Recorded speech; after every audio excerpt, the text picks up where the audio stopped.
In the smoky industrial heart of Pennsylvania, where fortunes were built on molten steel and family dynasties ruled with iron resolve, one woman's desperate fight for freedom would collide with a stranger's sense of justice in ways that neither could have imagined. Sometimes the most unlikely saviors emerge from the grittiest corners of America's industrial might, and sometimes love strikes not like a gentle breeze, but like lightning that illuminates the darkness of corruption and greed.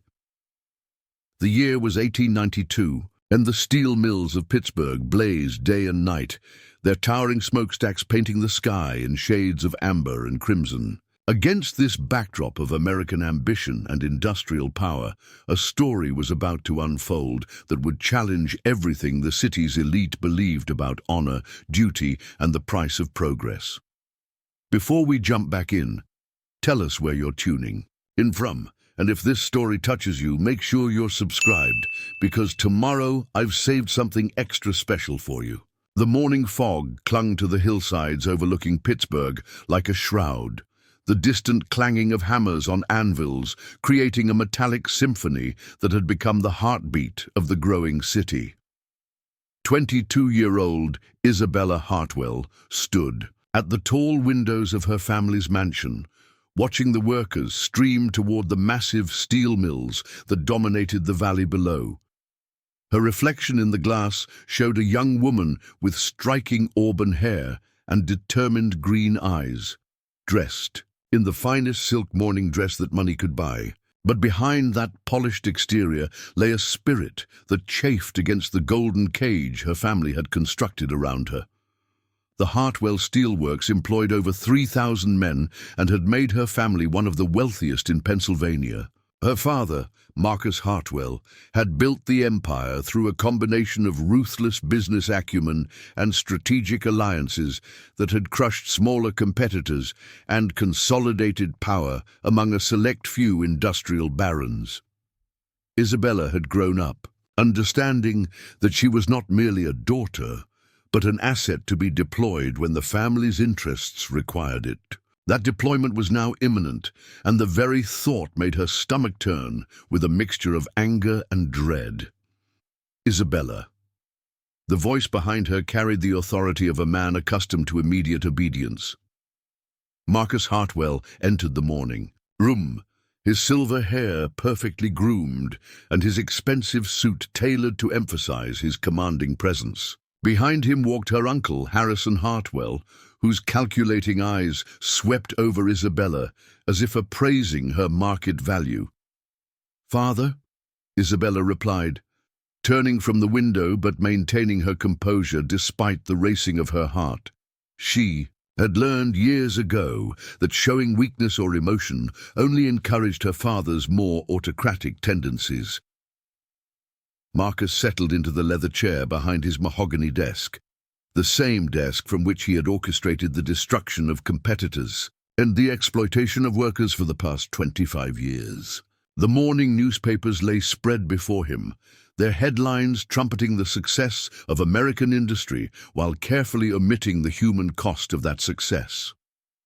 "I trust you slept well," Marcus said, though his tone suggested he cared little about her actual rest. "Today marks an important step forward for our family's future." Isabella's hands clenched at her sides, hidden beneath the folds of her dress. She had been dreading this conversation for weeks, ever since whispered discussions between her father and uncle had grown more frequent and urgent. "What kind of step, Father?" she asked, though she suspected she already knew the answer. "Harrison." Hartwell stepped forward, his thin lips curving into what might have been mistaken for a smile by someone who didn't know him well. "Isabella, your father and I have arranged a marriage that will significantly strengthen our position in the steel industry." The words hit her like a physical blow, though she managed to keep her expression neutral. "A marriage to whom?" "Nathaniel Blackwood," Marcus announced, his voice carrying the satisfaction of a man who had just completed a particularly profitable business deal. the son of our longtime associate, Jonathan Blackwood of Blackwood Industries. Isabella's knowledge of the Blackwood family was limited but thoroughly unpleasant. Jonathan Blackwood controlled several smaller steel mills throughout Ohio and had a reputation for treating his workers even more harshly than her father did. His son Nathaniel, 3 years older than Isabella, was known throughout Pittsburgh's social circles for his arrogance, his drinking, and his casual cruelty toward anyone he considered beneath his station. "Father, surely there are other ways to strengthen business relationships," Isabella said carefully, knowing that direct defiance would only harden his resolve. Marcus's eyes narrowed slightly, a warning sign that Isabella recognized from childhood. "Isabella, I did not build this empire by leaving important decisions to chance or emotion. The Blackwood mills control key transportation routes that we need to expand our operations westward. This marriage ensures that cooperation while preventing them from aligning with our competitors. But what about my wishes in this matter?" The question escaped before Isabella could stop herself, and she immediately saw both men's expressions shift toward annoyance. Harrison laughed, but there was no warmth in the sound. "Your wishes, my dear niece, are a luxury that families of our standing cannot indulge. Your duty is to your family, to the business that has provided you with every comfort and advantage." Isabella felt a surge of rebellious anger. "Every comfort, except the freedom to choose my own future." "Freedom?" Marcus's voice grew cold. "Isabella, you have been sheltered from the realities of the world outside these walls. You have no concept of what true hardship looks like, what it means to struggle for survival. Your responsibility is to ensure that the Hartwell name continues to command respect and power for generations to come." The weight of family expectation pressed down on Isabella like the heavy machinery in their mills. 3 generations of Hartwells had built their fortune through strategic marriages, business alliances, and the systematic elimination of competition. She was expected to be the next link in that chain, sacrificing her personal happiness for the family's continued dominance. But as she looked at her father's stern face and her uncle's calculating expression, Isabella realized that this arrangement represented something more sinister than simple business strategy. The Hartwell and Blackwood families weren't just consolidating their steel operations. They were positioning themselves to control entire regions of American industrial development. "When is this marriage supposed to take place?" she asked, her voice barely above a whisper. 6 weeks from today," Harrison replied with evident satisfaction. "Nathaniel will be visiting next week to formalize the engagement, and the wedding will take place at the end of October, just in time for the completion of our new mill expansion project." 6 weeks. Isabella felt the walls of her golden prison closing in around her. 6 weeks to find some way to escape a future that promised nothing but servitude to a man she despised, and participation in business practices that violated every moral principle she held dear. "I need some time to adjust to this news," Isabella said, knowing that any stronger protest would only result in closer supervision and fewer opportunities to develop alternatives. Marcus nodded curtly. "Of course, but understand that this decision is final, Isabella. The contracts have been signed, the arrangements made. Your personal feelings, whatever they might be, cannot be allowed to interfere with obligations that extend far beyond your individual preferences." After her father and uncle left the morning room, Isabella remained by the window, watching the endless stream of workers heading toward the mills. These men, immigrants from Ireland, Germany, and Eastern Europe, worked 12-hour shifts in dangerous conditions for wages that barely sustained their families. They had no choice in their circumstances, trapped by poverty and limited opportunities. Isabella realized that despite her wealth and social position, she faced a similar trap.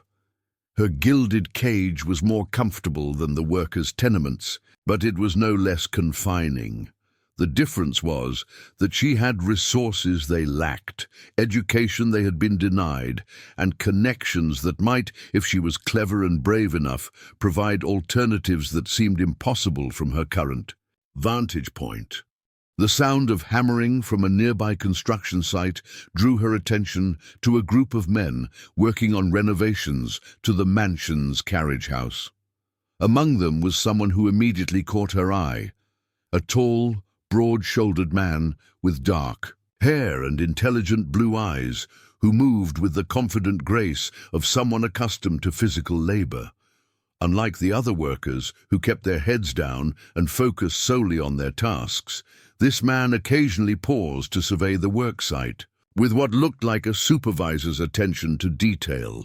There was something about his bearing that suggested he was more than just another laborer, though his work clothes and calloused hands indicated genuine experience with manual work.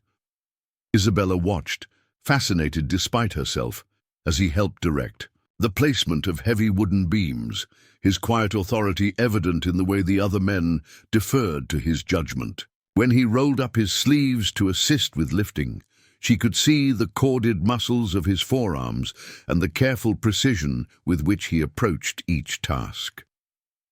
This stranger represented something that had been entirely absent from Isabella's sheltered world, a man who earned his place through competence and character rather than inheritance and social connections. The contrast with Nathaniel Blackwood, whose arrogance was matched only by his incompetence, could not have been more stark. As if sensing her observation, the dark-haired man glanced up toward the mansion's windows. For a moment, their eyes met, across the distance, and Isabella felt something she had never experienced before, a jolt of connection that had nothing to do with family obligation or business advantage. The man touched his cap in a respectful gesture, but his blue eyes held hers for just a moment longer than strictly proper. In that brief exchange, Isabella sensed a recognition, as if they were two people who understood something about each other that transcended the vast social distance between them. Then he returned to his work, and Isabella stepped back from the window, her heart racing with possibilities she couldn't yet name, but instinctively understood might hold the key to her freedom. The afternoon brought visitors to the Hartwell mansion, business associates of her father who filled the drawing room with cigar smoke and discussions of steel prices, labor disputes, and political influence. Isabella was expected to appear briefly to demonstrate the family's domestic harmony and social refinement before retiring to allow the men to conduct their affairs. During one of these obligatory appearances, she overheard a conversation that chilled her to the bone. "The workers are getting restless again," one of the men was saying, his voice carrying the casual dismissal of someone discussing livestock rather than human beings. "There's talk of organizing, of bringing in union agitators." From back east, Marcus's response was swift and decisive. "Any worker found associating with union organizers will be immediately dismissed and blacklisted throughout the region. We cannot allow outside troublemakers to undermine the order we've worked so hard to establish." Another voice chimed in, belonging to a man Isabella recognized as the owner of several mining operations. "What about more direct measures? Sometimes a few well-placed accidents can discourage the troublemakers more effectively than economic pressure." The casual discussion of violence against workers made Isabella's stomach turn. These were the men her father associated with, the circles her marriage to Nathaniel Blackwood would bind her to permanently. Not only would she lose her freedom, she would become complicit in a system that treated human beings as disposable resources. That evening, as Isabella prepared for bed, her maid Sarah helped her out of her elaborate dinner dress. Sarah was an Irish girl, only 2 years older than Isabella, whose family had come to America seeking opportunities that seemed increasingly elusive. "Miss Isabella," Sarah said quietly as she brushed Isabella's hair, "if you don't mind me saying, you seem troubled tonight." Isabella looked at Sarah's reflection in the mirror, seeing genuine concern in the young woman's eyes. Despite the social distance between them, Sarah had been her closest confidant for the past 3 years, one of the few people in Isabella's life who seemed to care about her happiness rather than her usefulness to family ambitions. "Sarah," Isabella said carefully, "what do you know about the man working on the carriage house renovations? The tall one with dark hair who seems to be directing the others?" Sarah's expression grew thoughtful. "You mean Mr. Coleman? James Coleman. He's not from around here, came from somewhere out west, I heard. The other workers respect him something. Fierce, say he's worked on everything from railroad construction to bridge building. What brought him to Pittsburgh?"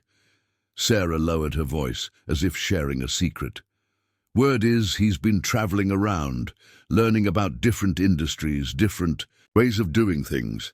Some say he's got ideas about treating workers better, paying fair wages, the kind of ideas that make men like your father nervous."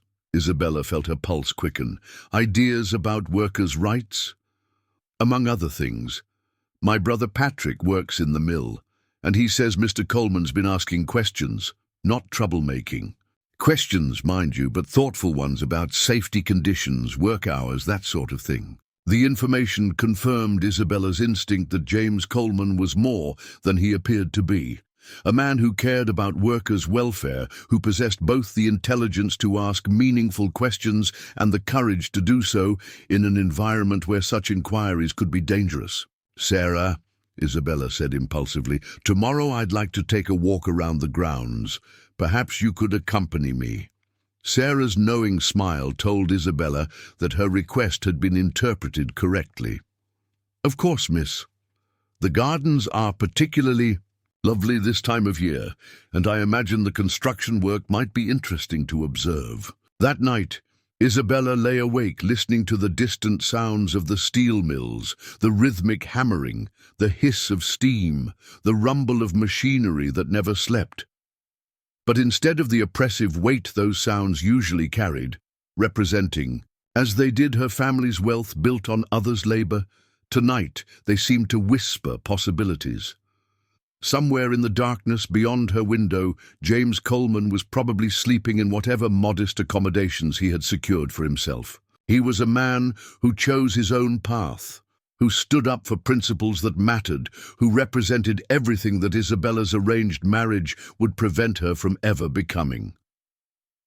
The contrast between the life stretching ahead of her, gilded, servitude to Nathaniel Blackwood, and complicity in his family's cruel business practices, and the alternative represented by James Coleman's example, could not have been more stark.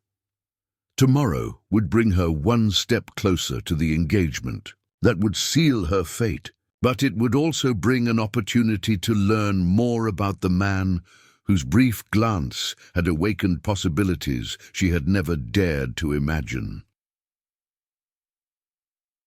Isabella finally fell asleep with the resolve that she would not accept her assigned destiny without first exploring every alternative, no matter how unlikely or dangerous those alternatives might prove to be.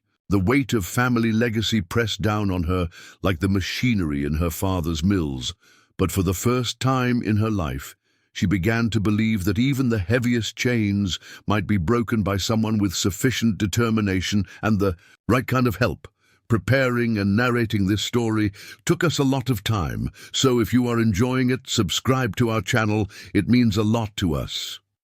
Now back to the story. The morning sun struggled to penetrate the industrial haze that perpetually shrouded Pittsburgh, casting the Hartwell estate in a golden amber light that made even the soot-stained buildings appear almost beautiful.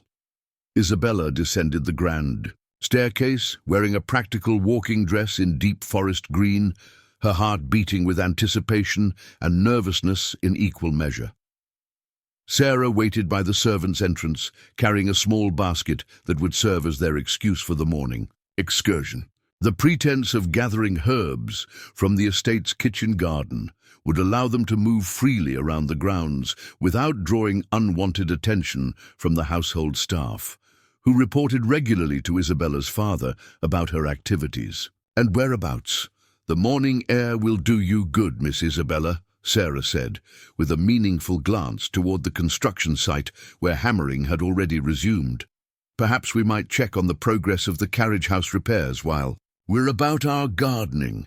Isabella nodded, trying to appear casual despite the racing of her pulse. She had spent the night rehearsing various conversations in her mind, though she suspected that none of her carefully planned speeches would survive actual contact with James Coleman's presence. As they stepped outside, Isabella was struck by the contrast between the manicured perfection of the estate grounds and the industrial reality that surrounded them. Beyond the wrought-iron gates, she could see the crowded tenements where the mill workers lived, their laundry strung between buildings and children playing in streets that would never know the touch of professional landscaping. "Sarah," Isabella said as they walked toward the herb garden, "tell me more about the workers' conditions in the mills. I know what Father says at dinner parties, but I suspect the reality might be quite different." Sarah's expression grew troubled. "Miss, it's not my place to speak against your family's business." "I'm not asking you to speak against anyone," Isabella interrupted gently.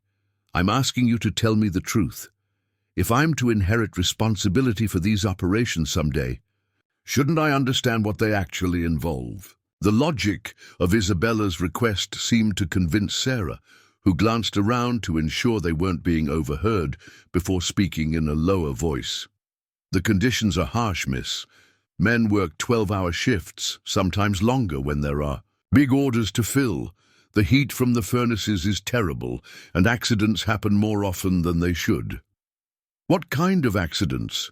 "Burns from molten metal, injuries from machinery that isn't properly maintained, lung sickness from breathing the smoke and dust."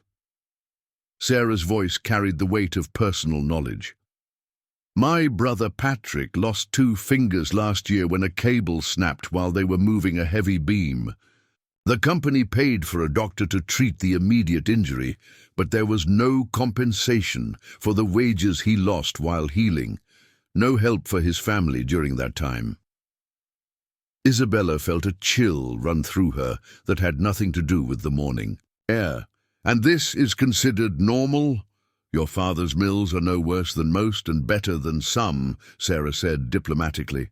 "But that's not saying much.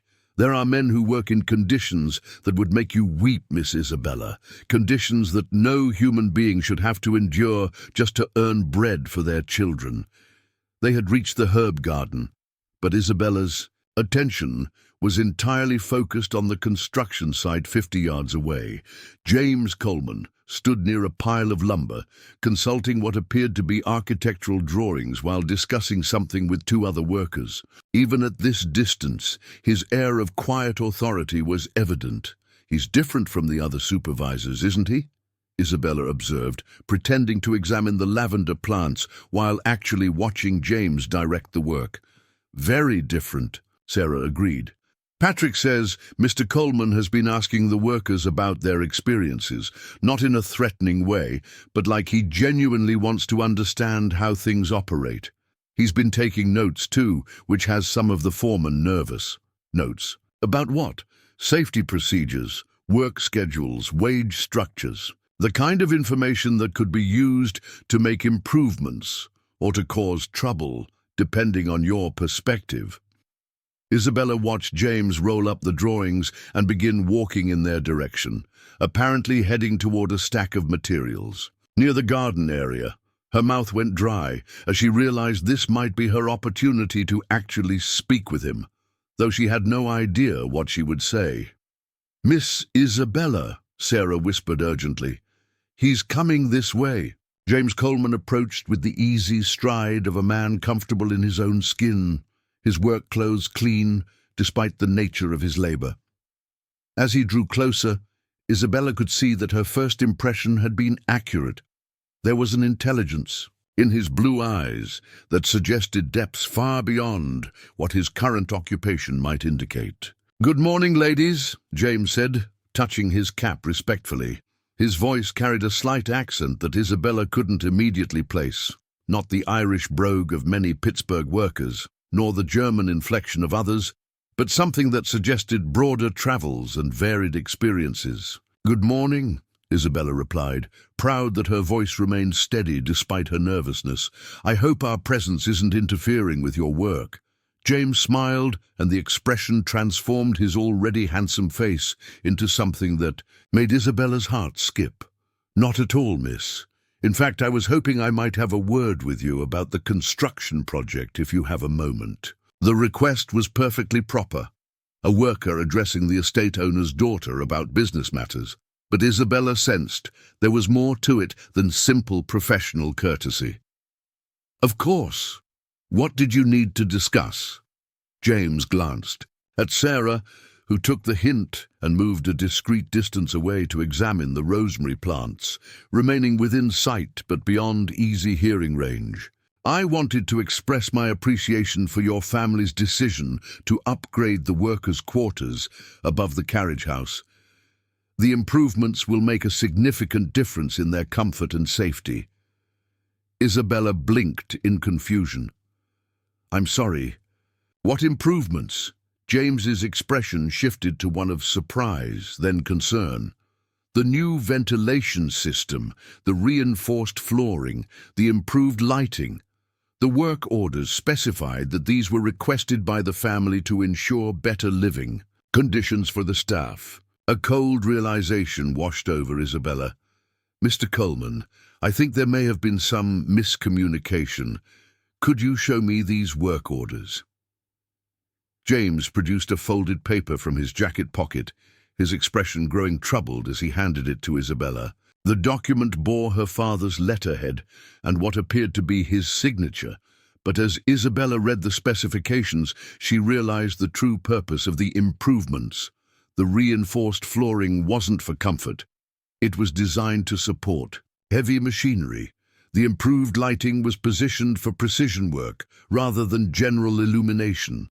The ventilation system was engineered to handle chemical fumes, not simply provide fresh air. "Mr. Coleman," Isabella said slowly, "these specifications aren't for living quarters at all, are they?" James met her eyes directly, and in that moment Isabella understood that he had suspected the deception from the beginning. "No, miss, they're not. This is being set up as some kind of manufacturing facility. The question is, manufacturing what?" The implications hit Isabella like a physical blow. Her father was establishing a secret operation right on the estate grounds, something that required the kind of security and concealment that only the family's private property could provide. Given the conversations she had overheard about union organizers and direct measures, she could imagine what kind of manufacturing might require such secrecy. "Why are you telling me this?" Isabella asked quietly. "If you suspected deception, why didn't you simply complete the work as requested and collect your payment?" James was quiet for a long moment, his gaze moving from Isabella's face to the sprawling steel mills in the distance, then back to her eyes. "Because I've seen what happens when good people stay silent about things they know are wrong. I've seen communities destroyed, families torn apart, men killed for trying to protect their basic rights. You've seen this personally. I worked on railroad construction in Colorado, witnessed how the big companies dealt with workers who tried to organize for better conditions. I've seen mining operations in Nevada where men were treated worse than animals." James's voice carried the weight of painful memories. "I came to Pittsburgh to understand how the steel industry operates, to see if there are better ways to balance profit with human dignity." Isabella felt a surge of admiration for this man who could have chosen the easy path of willful ignorance, but instead chose to seek truth and fight for justice. "And what have you learned?"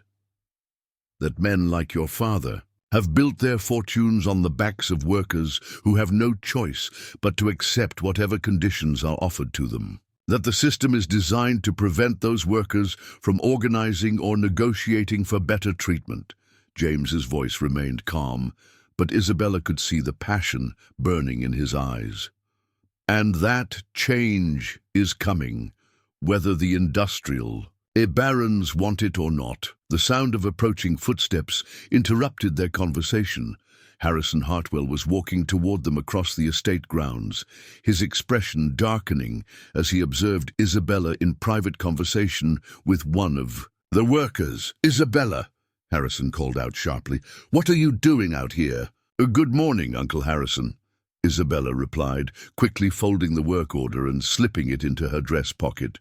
"I was simply checking on the progress of the carriage house renovations." Harrison's calculating eyes moved from Isabella to James, clearly assessing the situation and finding it unsatisfactory. "Mr. Coleman, isn't it? I trust your work is proceeding according to schedule." "Yes, sir," James replied respectfully, though Isabella noticed he didn't bow or scrape the way many workers did when addressed by their social superiors. "We should have everything completed within the agreed time frame." "See that you do." Harrison's tone carried a warning that extended beyond simple work expectations. "Isabella, your father is looking for you. There are wedding preparations to discuss."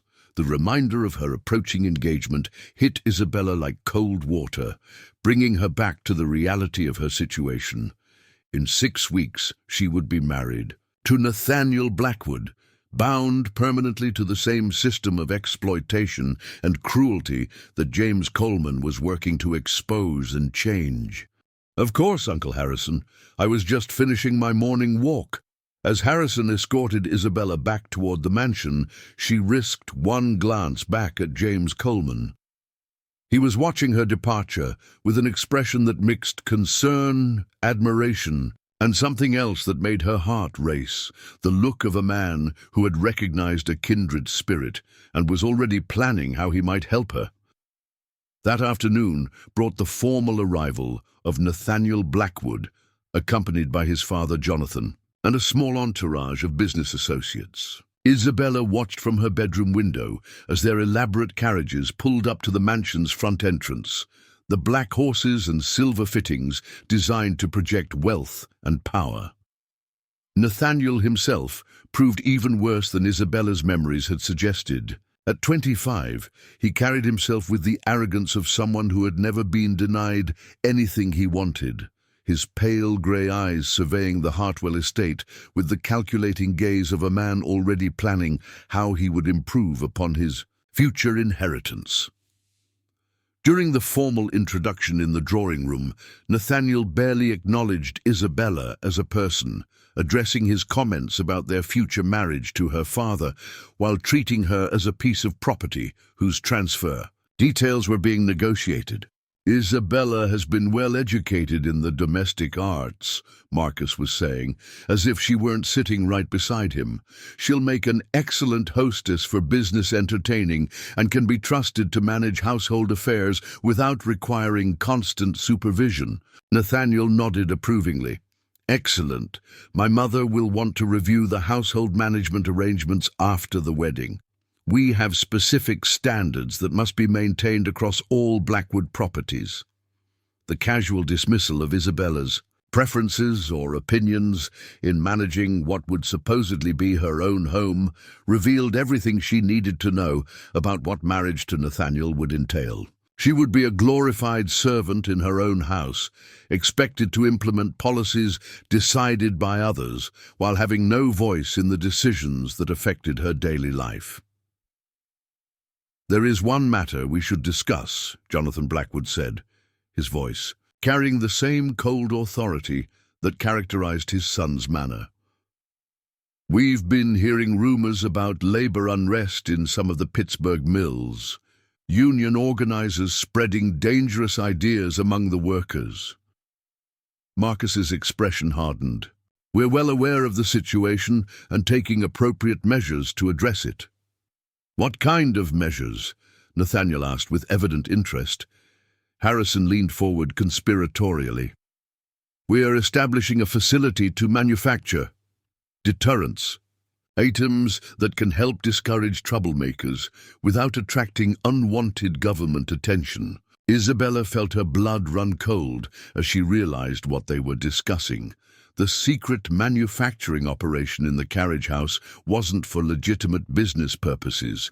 It was designed to produce weapons or other tools of intimidation that could be used against workers who tried to organize for better conditions. "Excellent," Jonathan Blackwood said with satisfaction. "We've been looking for a reliable source for such materials.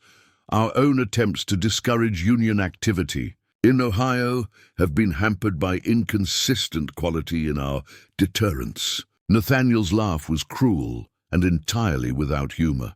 "Perhaps we should arrange a demonstration for the wedding guests. Show them what happens to workers who don't know their place."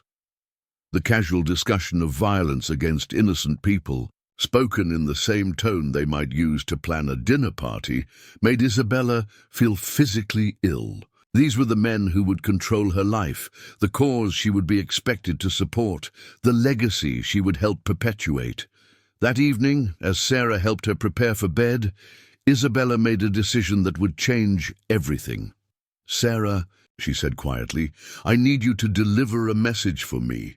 Discreetly." Sarah's expression grew concerned. "What kind of message, miss?"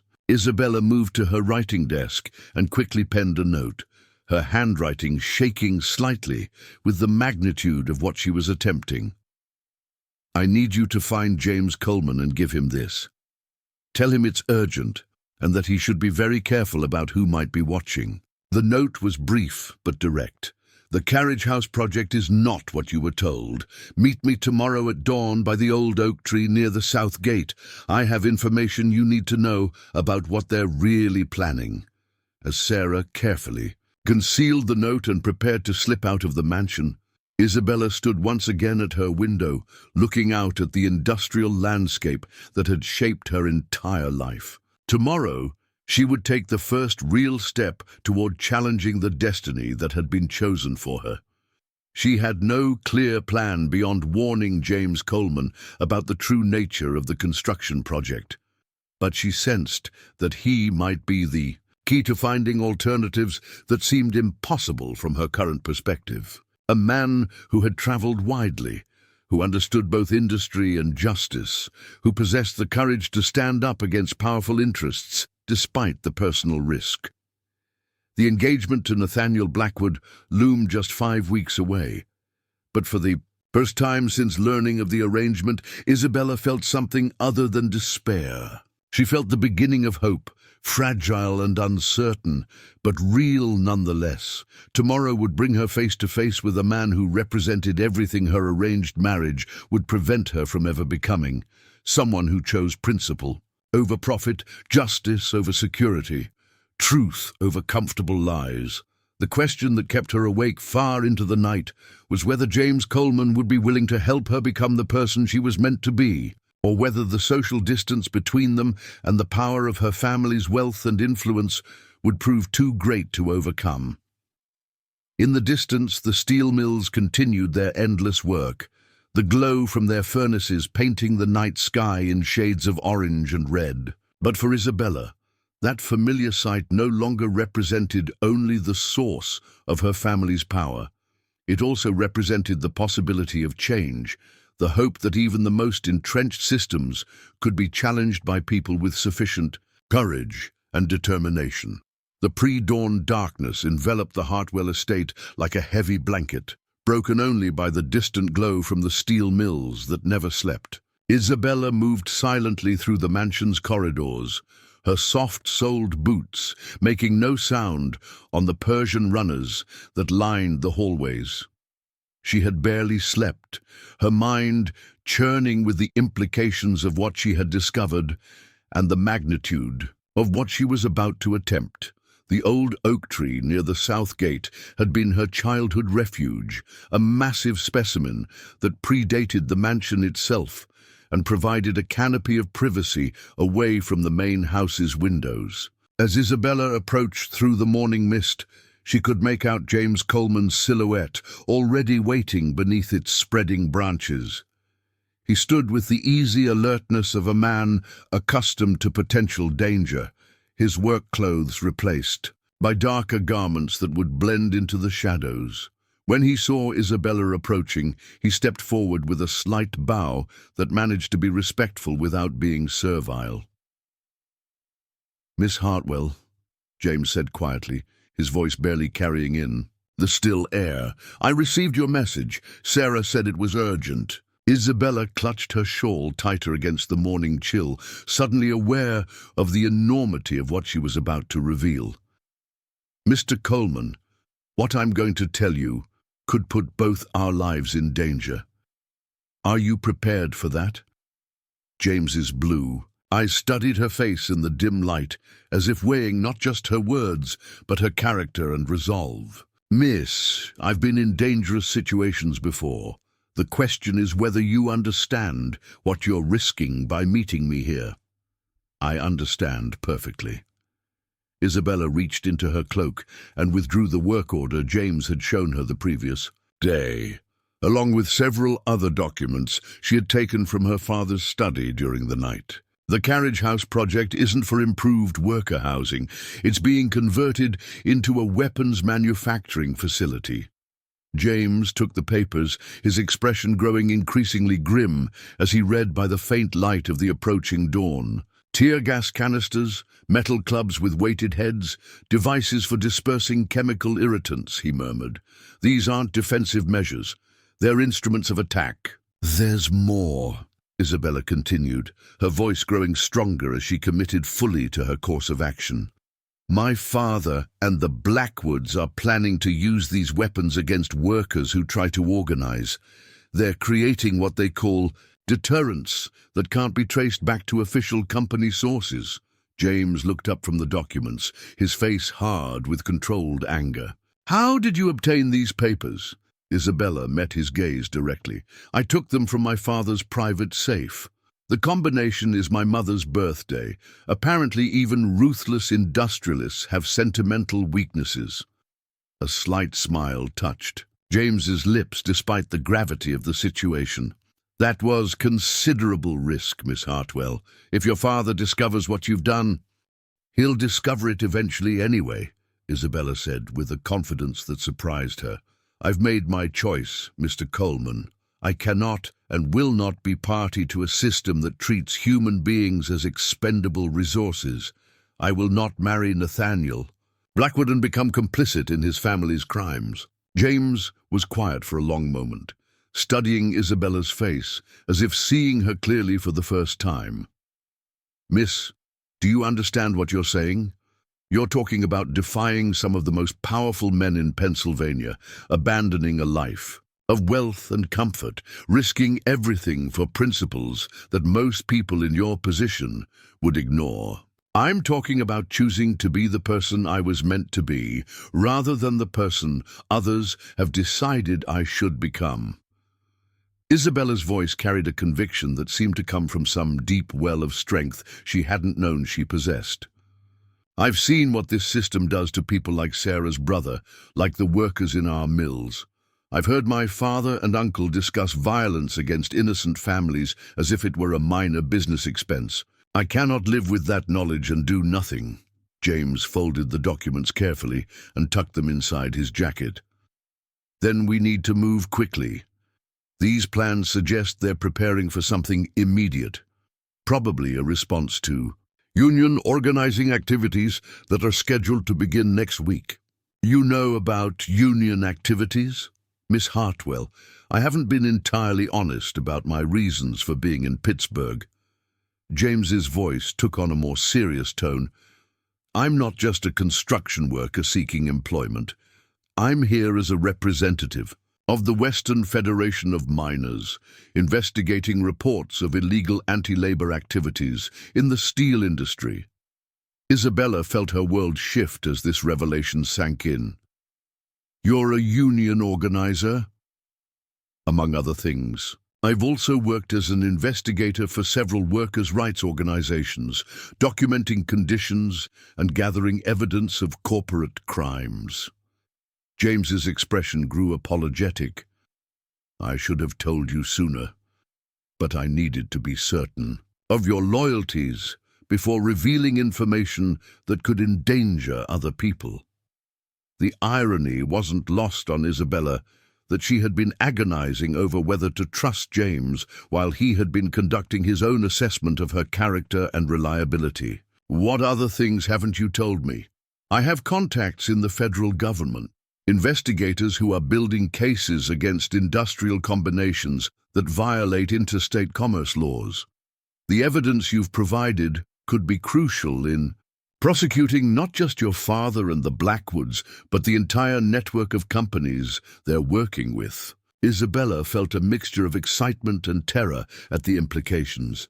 "You're talking about bringing down the whole system. I'm talking about exposing crimes and ensuring that people who commit them face justice, regardless of their wealth or social position." James stepped closer, his voice dropping to an urgent whisper. "But Miss Hartwell, if we proceed with this, there's no turning back. These men have killed to protect their interests before, and they won't hesitate to do so again. Then, we make sure we succeed before they realize what's happening." James studied her face in the growing light, seeing something there that seemed to convince him of her resolve. "There's a meeting tonight. Union representatives from 3 states are gathering to coordinate their response to the steel industry's intimidation tactics. The information you've provided could change everything about how they approach that coordination." "Where is this meeting?" "In the basement of St. Patrick's Church on the south side. Father O'Malley has been providing sanctuary for workers who face retaliation for organizing activities." James paused, clearly weighing his next words carefully. "Miss, if you're serious about helping, your presence at that meeting could provide credibility that money can't buy. A member of the Hartwell family speaking against the very system that created her wealth. It would send a message that could inspire workers throughout the region." Isabella felt her heart racing at the prospect. "You're asking me to publicly betray my own family. I'm asking you to publicly support justice over profit, human dignity over industrial exploitation." James's voice carried passionate conviction. "Miss Hartwell, you have a choice that most people never get. You can use your position and knowledge to help expose a system of oppression, or you can remain silent and allow it to continue. There's no neutral ground here." The sound of approaching footsteps interrupted their conversation. Both Isabella and James tensed, preparing to flee in different directions if necessary, but the figure that emerged from the morning mist was Sarah, moving quickly but trying to appear casual in case anyone was watching from the mansion windows. "Miss Isabella," Sarah whispered urgently, "your father is awake and looking for those papers. He's in a terrible rage, talking about searching everyone's quarters until he finds what's missing." Isabella's stomach dropped as she realized the immediate danger they were all in. "How long before he thinks to check my room?" "Minutes, maybe less," Sarah replied. "He's already sent Harrison to wake the household staff for questioning." James took Isabella's arm gently but firmly. "Miss, you need to return to the house immediately and behave as if nothing has happened. If your father suspects you were involved in the theft, he might do something desperate to prevent you from revealing what you know. What about you? If they discover you have the documents, I'll be gone from the estate within the hour, and the papers will be in safe hands by this afternoon." James's expression grew intense. "But Miss Hartwell, this means tonight's meeting is even more critical. Once your father realizes what's been taken, he'll accelerate his timeline. The weapons facility will be operational within days rather than weeks." Isabella made a decision that would alter the course of her entire life. "Then I'll be at St. Patrick's Church tonight, whatever the consequences." Sarah's eyes widened with alarm. "Miss, if you're caught attending a union meeting, your father will what? Force me into marriage with an even worse man than Nathaniel Blackwood?" Isabella's voice carried a bitter laugh. "Sarah, I'm already trapped in a situation that's destroying my soul. At least this way, I have a chance to fight back." James reached into his jacket and withdrew a small card. If you're discovered before tonight, if you need help of any kind, send word to this address. There are people in the city who can provide protection for those who stand up against industrial tyranny. Isabella took the card, noting the simple address on Pittsburgh's east side. Protection from whom? From men who believe that wealth and power place them above the law, who think they can silence opposition through intimidation and violence. James's voice grew hard. Miss Hartwell, your father and his associates aren't just businessmen pursuing profit. They're criminals who've been operating without consequences for too long. That's about to change. As the three of them prepared to part ways, Isabella felt the weight of the transformation taking place within her. 24 hours ago, she had been a sheltered young woman whose greatest concern was avoiding an unwanted marriage. Now she was actively working to expose a criminal conspiracy that reached into the highest levels of Pennsylvania's industrial establishment.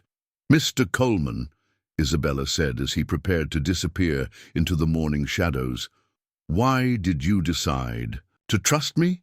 You could have completed your investigation without involving me, gathered your evidence, and left Pittsburgh without ever revealing your true purpose. James paused, his blue eyes meeting hers with an intensity that made her heart skip.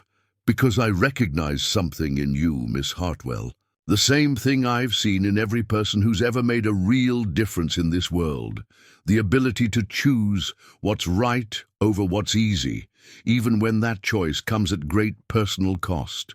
And if I prove unworthy of that trust, then I'll have made an error in judgment that could cost many people their lives and freedom, James replied with stark honesty. But I don't think I have. I think you're exactly who this fight needs, someone with the courage to stand up to power from within the system itself. As James melted away into the pre-dawn darkness, Isabella and Sarah hurried back toward the mansion. The sound of raised voices could already be heard coming from the main house, and Isabella knew that her father's search for the missing documents was becoming increasingly frantic. "Miss," Sarah whispered, as they approached the servants. "Entrance? Are you certain about tonight? There's still time to change your mind, to find some other way." Isabella paused at the threshold, looking back toward the spot where James had disappeared. "Sarah, I've spent my entire life being told who I should be, what I should want, how I should behave. Tonight is the first time I'll be choosing for myself who I want to become. And who is that?" Isabella straightened her shoulders with newfound determination. "Someone who fights for justice instead of accepting injustice. Someone who uses her advantages to help others rather than simply enjoying them herself. Someone who proves that even people born into privilege can choose to do what's right." They slipped back into the mansion. Isabella could hear her father's voice echoing from his study, demanding answers from the household staff about the missing papers. She had perhaps 12 hours before the evening meeting at St. Patrick's Church. 12 hours to maintain the pretense of being an obedient daughter while preparing for an act of rebellion that would change her life forever. The thought should have terrified her, but instead Isabella felt a strange sense of peace. For the first time since learning of her engagement to Nathaniel Blackwood, she was taking control of her own destiny. Whatever the consequences, they would be the result of her own choices, rather than the plans others had made for her. The morning sun was beginning to penetrate the industrial haze that surrounded Pittsburgh, and in its growing light, Isabella could see the city's thousands of workers beginning their daily journey to the mills and factories that defined their lives. Soon, she would be fighting alongside them for dignity, justice, and the right to determine their own futures. The engagement party was scheduled for the following evening, where Isabella would be expected to smile graciously while accepting congratulations on her upcoming marriage to Nathaniel Blackwood. But first, she had a revolution to help start. The irony wasn't lost on her that the same social position and family connections that were being used to trap her in an unwanted marriage might also provide the key to exposing the criminal conspiracy that sustained her family's wealth. Tonight, Isabella Hartwell would begin the process of transforming from victim to victor, from pawn to player in the larger struggle for justice that was beginning to sweep across industrial America. The only question remaining was whether her courage would prove equal to the challenges that lay ahead, or whether the forces arrayed against her would prove too powerful to overcome. By tomorrow morning, she would know the answer to that question, and so would everyone else who had underestimated the determination of a young woman who had finally found her cause worth fighting for. The day passed with agonizing slowness, as Isabella maintained the facade of normalcy while her father's rage over the missing documents consumed the household. Marcus Hartwell had interrogated every servant, searched every room, and finally concluded that the theft must have been perpetrated by someone with intimate knowledge of his personal habits and access to his private study. Isabella endured his suspicious glances throughout the afternoon, responding to his probing questions with careful composure, while her heart hammered against her ribs. The engagement dinner with the Blackwood family loomed that evening, but Isabella had already made arrangements to slip away during the festivities under the pretense of a sudden illness.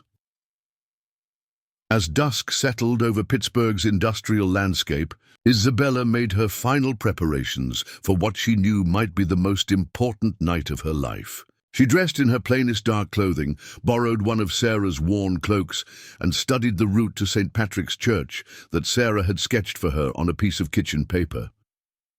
"Miss Isabella," Sarah whispered, as she helped secure the hood that would conceal Isabella's distinctive auburn hair. "The guests are arriving for dinner. Your father will expect you downstairs within the hour." Isabella met Sarah's worried gaze in the mirror. "Tell him I've developed a severe headache and cannot leave my room. Ask him to make my apologies to the Blackwoods and assure them that I'll be fully recovered by tomorrow's engagement ceremony." Sarah's hands trembled as she adjusted Isabella's cloak. What if this is a trap? What if someone suspects what you're planning, and this meeting is being watched? The possibility had occurred to Isabella, but she had weighed the risks and found her resolve unchanged. "Then I'll face whatever consequences come. Sarah, some choices are worth the danger they bring. This is one of them." The route to St. Patrick's Church took Isabella through neighborhoods she had never seen, despite living in Pittsburgh her entire life. The contrast between the Hartwell estate's manicured perfection and the crowded tenements of the South Side was stark and sobering. Families gathered on stoops and fire escapes, children played in narrow alleys, and the smell of cooking food mixed with industrial smoke to create an atmosphere entirely foreign to Isabella's sheltered experience. St. Patrick's Church itself was a modest stone building wedged between a boarding house and a small grocery store. No elaborate spires or stained glass windows marked it as a house of worship. Only a simple wooden cross above the door, and the steady stream of working men entering through a side entrance suggested its true purpose this evening. Isabella approached the side door with her heart pounding, acutely aware that she was crossing a threshold from which there could be no return. A burly man with intelligent eyes and calloused hands stood guard, scrutinizing each arrival with professional wariness. "I'm here for the meeting," Isabella said quietly, pulling back her hood just enough for the guard to see her face. The man's eyes widened with recognition. The Hartwell family's wealth and prominence made Isabella's features familiar throughout Pittsburgh's working-class neighborhoods. "Miss Hartwell? You're the one Coleman said might come?" Isabella nodded, noting how the guard's demeanor shifted from suspicion to respectful amazement. "James Coleman told you I might attend?" Said you had information that could change everything about how we approach the Steel Barons, the guard replied, opening the door wider. Name's Patrick O'Brien, miss. I work in your father's number 3 mill. Never thought I'd see the day when a Hartwell would stand with working folks against the bosses. Isabella felt the weight of responsibility settling on her shoulders as she followed Patrick down a narrow staircase into the church basement. The implications of her presence here extended far beyond her personal rebellion against an unwanted marriage. She was representing hope to people who had precious little of it. The basement was packed with men whose faces bore the marks of hard labor and difficult lives. Soot-stained mill workers sat beside railroad construction crews, miners mixed with factory laborers, and all of them turned to stare as Isabella entered the room.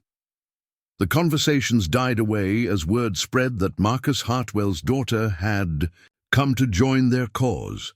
James Coleman stood near a makeshift podium at the front of the room, and when he saw Isabella, his face lit up with relief and admiration. He made his way through the crowd to escort her to a seat near the front, his presence providing both protection and legitimacy for her unprecedented appearance.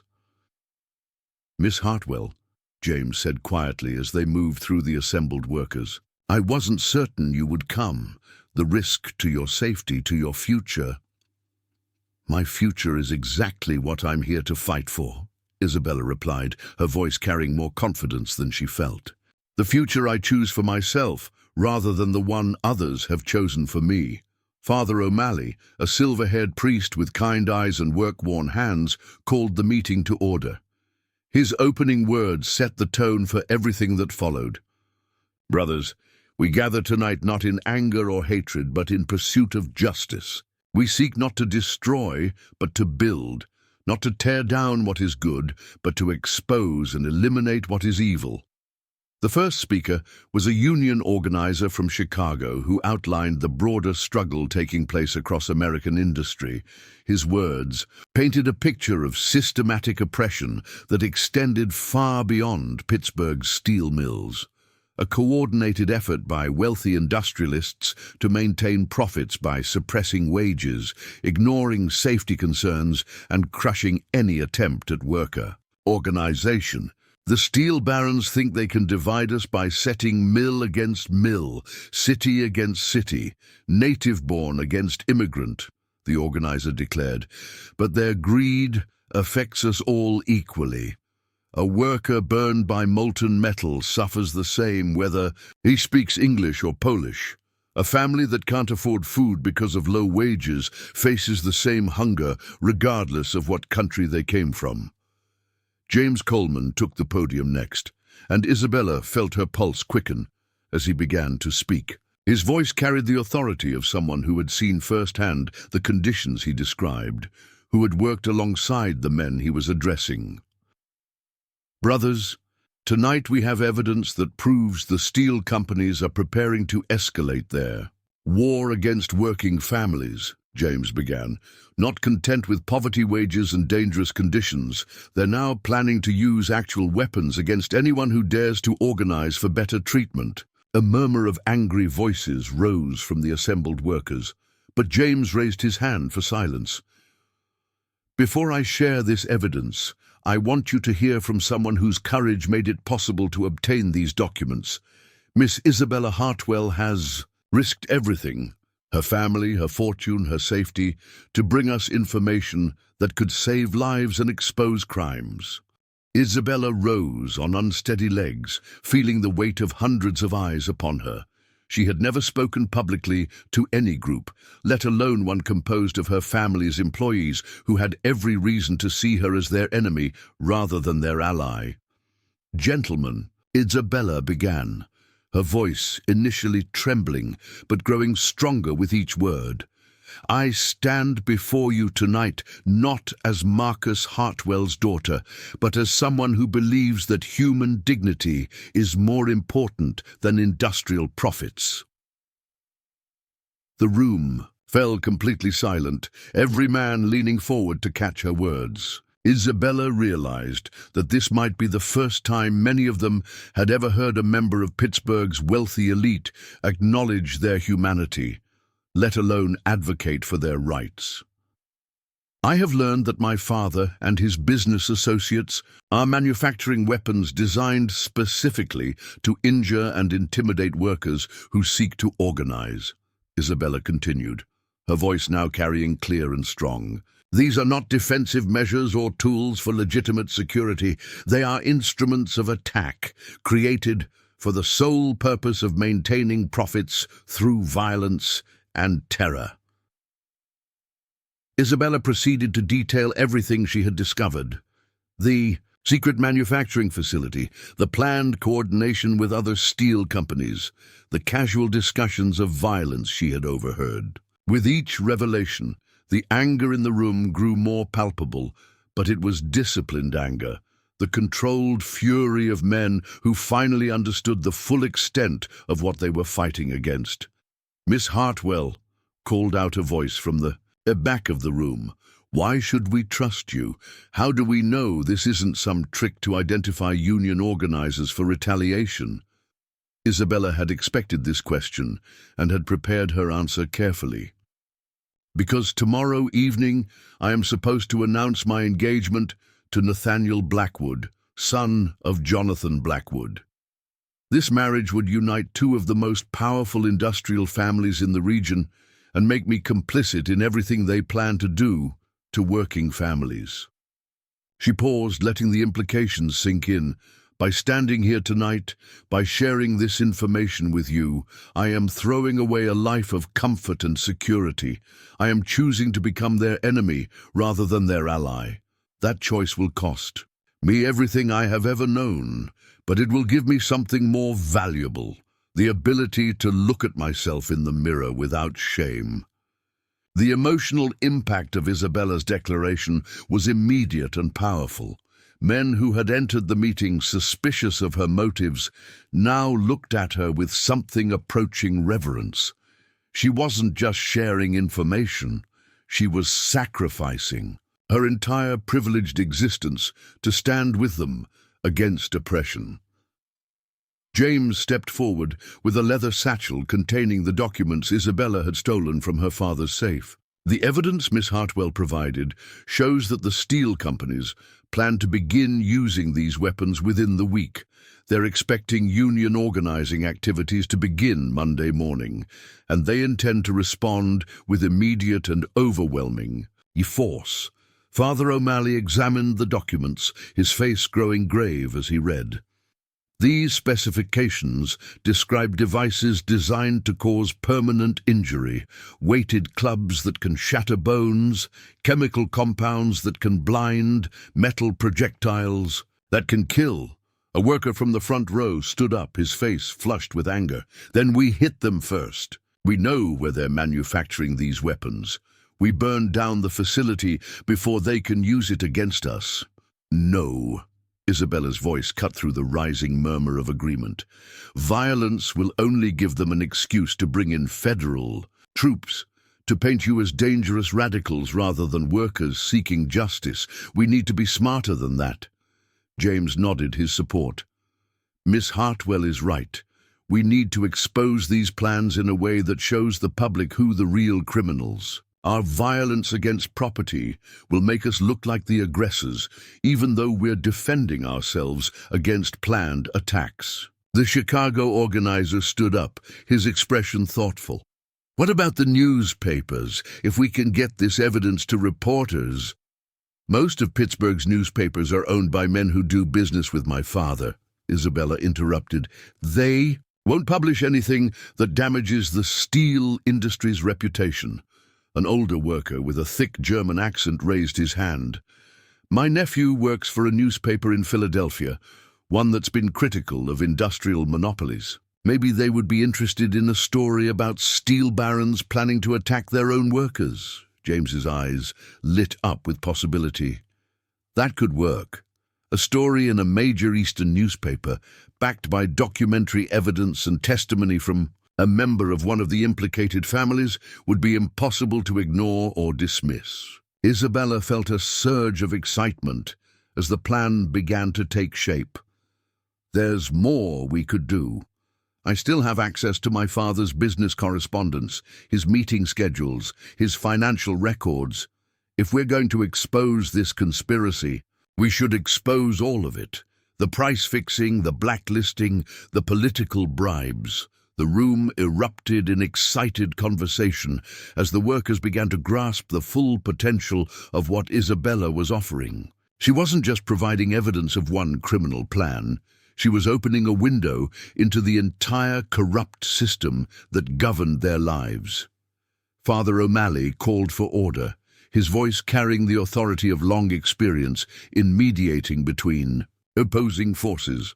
Friends, we must proceed carefully. The evidence Miss Hartwell has provided is invaluable, but it also makes her a target for retaliation. We need to ensure her safety while we work to expose these crimes. Isabella felt a chill as the priest's words reminded her of the immediate danger she faced. Once her father discovered her absence from the engagement dinner, once he connected her disappearance with the theft of his documents, she would become a hunted woman. The Hartwells and Blackwoods had killed to protect their interests before. They would not hesitate to eliminate a family member who threatened their entire operation. I can arrange safe passage to Philadelphia, the German worker offered. My nephew can meet Miss Hartwell there, get her story to the right people. James shook his head. Too risky traveling alone. The steel companies have people watching train stations, telegraph offices. Miss Hartwell needs protection during the journey. I'll go with her, declared Patrick O'Brien, the guard who had admitted Isabella to the meeting. I've got relatives in Philadelphia, and I know how to handle myself if there's trouble. Isabella looked around the room at these men who barely knew her, but were willing to risk their own safety to protect her and advance their shared cause. The contrast with her family, who had planned to sacrifice her freedom for their business interests, could not have been more stark. There's something else, Isabella said as the meeting began to wind down. The engagement party tomorrow night. All of Pittsburgh's industrial leaders will be there, along with their business associates and political allies. If we're going to expose this conspiracy, we need evidence that implicates all of them, not just my father and the Blackwoods. James studied Isabella's face, seeing something there that both impressed and concerned him. Miss Hartwell, what are you thinking? Isabella took a deep breath, knowing that her next words would commit her to a path of even greater danger. I'm thinking that if I attend tomorrow's engagement party as planned, if I appear to be the dutiful daughter accepting her fate, I might be able to gather evidence of the broader conspiracy. These men become careless when they think they're among friends. The room fell silent as the implications of Isabella's suggestion became clear. She was proposing to walk back into the lion's den to pretend loyalty to the very people she was, working to destroy, all for the chance to gather more incriminating evidence. Absolutely not, James said firmly. Miss Hartwell, once they suspect you're involved in exposing their plans, your life won't be worth anything. You need to get as far away from Pittsburgh as possible, as quickly as possible. Isabella met his concerned gaze with steel in her own eyes. Mr. Coleman, these people have controlled and oppressed working families for decades. Tomorrow night, I have a chance to gather evidence that could bring down their entire network. How can I run away from that opportunity? Father O'Malley stepped forward, his expression grave. My child, courage is admirable, but martyrdom serves no one if it prevents justice from being done. Your safety must be our first concern. Isabella felt the truth of the priest's words, but she also felt the weight of opportunity slipping away. Father, if I disappear tonight, they'll know I was involved in the theft. They'll accelerate their timeline, change their plans, destroy evidence. But if I return home, if I appear to accept my fate, I might have one more chance to gather information that could protect thousands of workers. The debate that followed was intense but brief. The risk to Isabella was enormous, but so was the potential benefit of the intelligence she might gather. Finally, it was James who proposed a compromise that satisfied both safety and strategic concerns. Miss Hartwell attends the engagement party tomorrow night, but she's not alone. We'll have people there, servers, musicians, security staff, union members who can provide protection and help her escape if things go wrong. Isabella nodded gratefully. And I'll have a predetermined signal, something that tells you to get me out immediately if I'm in danger. As the meeting broke up, Isabella found herself surrounded by working men who wanted to shake her hand, to thank her for her courage, to assure her of their support. These were people her father dismissed as lazy and ungrateful, but their faces showed nothing but dignity, determination, and genuine concern for her welfare. James escorted Isabella to the church's main entrance, where Patrick O'Brien waited to ensure her safe journey home. The night air felt different as they emerged from the basement, cleaner somehow, charged with possibility rather than oppressed by industrial smoke. "Miss Hartwell," James said as they prepared to part ways, "what you did tonight was extraordinary. You've given hope to people who had forgotten what hope felt like." Isabella looked back at the modest church that had hosted such a momentous gathering. "Mr. Coleman, I've spent my entire life being told that my value lay in my beauty, my social connections, my suitability as a wife for some appropriate husband. Tonight, for the first time, I discovered my true worth, my ability to choose, justice over comfort, truth over convenience." As Isabella made her way home through Pittsburgh's dark streets, she carried with her the knowledge that tomorrow's engagement party would be either her greatest triumph or her final act. The girl who had awoken that morning was gone forever, replaced by a woman who understood that some fights were worth any price, and some choices define not just individual character, but the course of history itself. The steel mills continued, their endless work in the distance, their fires painting the night sky in shades of orange and red. But for Isabella, those familiar lights no longer represented only the source of her family's power. They also represented the possibility that even the most entrenched systems of oppression could be challenged by people with sufficient courage and the willingness to risk everything for justice. The Hartwell mansion blazed with light as carriages lined the circular drive, depositing Pittsburgh's industrial elite for what they believed would be a celebration of dynastic union. Isabella stood before her bedroom mirror, allowing Sarah to fasten the emerald necklace that had belonged to her grandmother, while her mind raced through the dangerous game she was about to play. The gown she wore was a masterpiece of silk and lace in deep burgundy, chosen specifically because its full skirts could conceal the small recording device that James Coleman had provided through one of his union contacts. The mechanism was primitive but functional, a wax cylinder that could capture conversations if positioned close enough to the speakers. "Miss Isabella," Sarah whispered, as she made final adjustments to the gown's elaborate bustle, "the servers from the union are in position. Thomas Murphy is working the main dining room. Sean O'Connor has been assigned to the library, where the men will likely retreat for cigars and business talk, and Mary Catherine Sullivan is handling the ladies' refreshments." Isabella nodded, memorizing the names of her secret allies. "And the signal?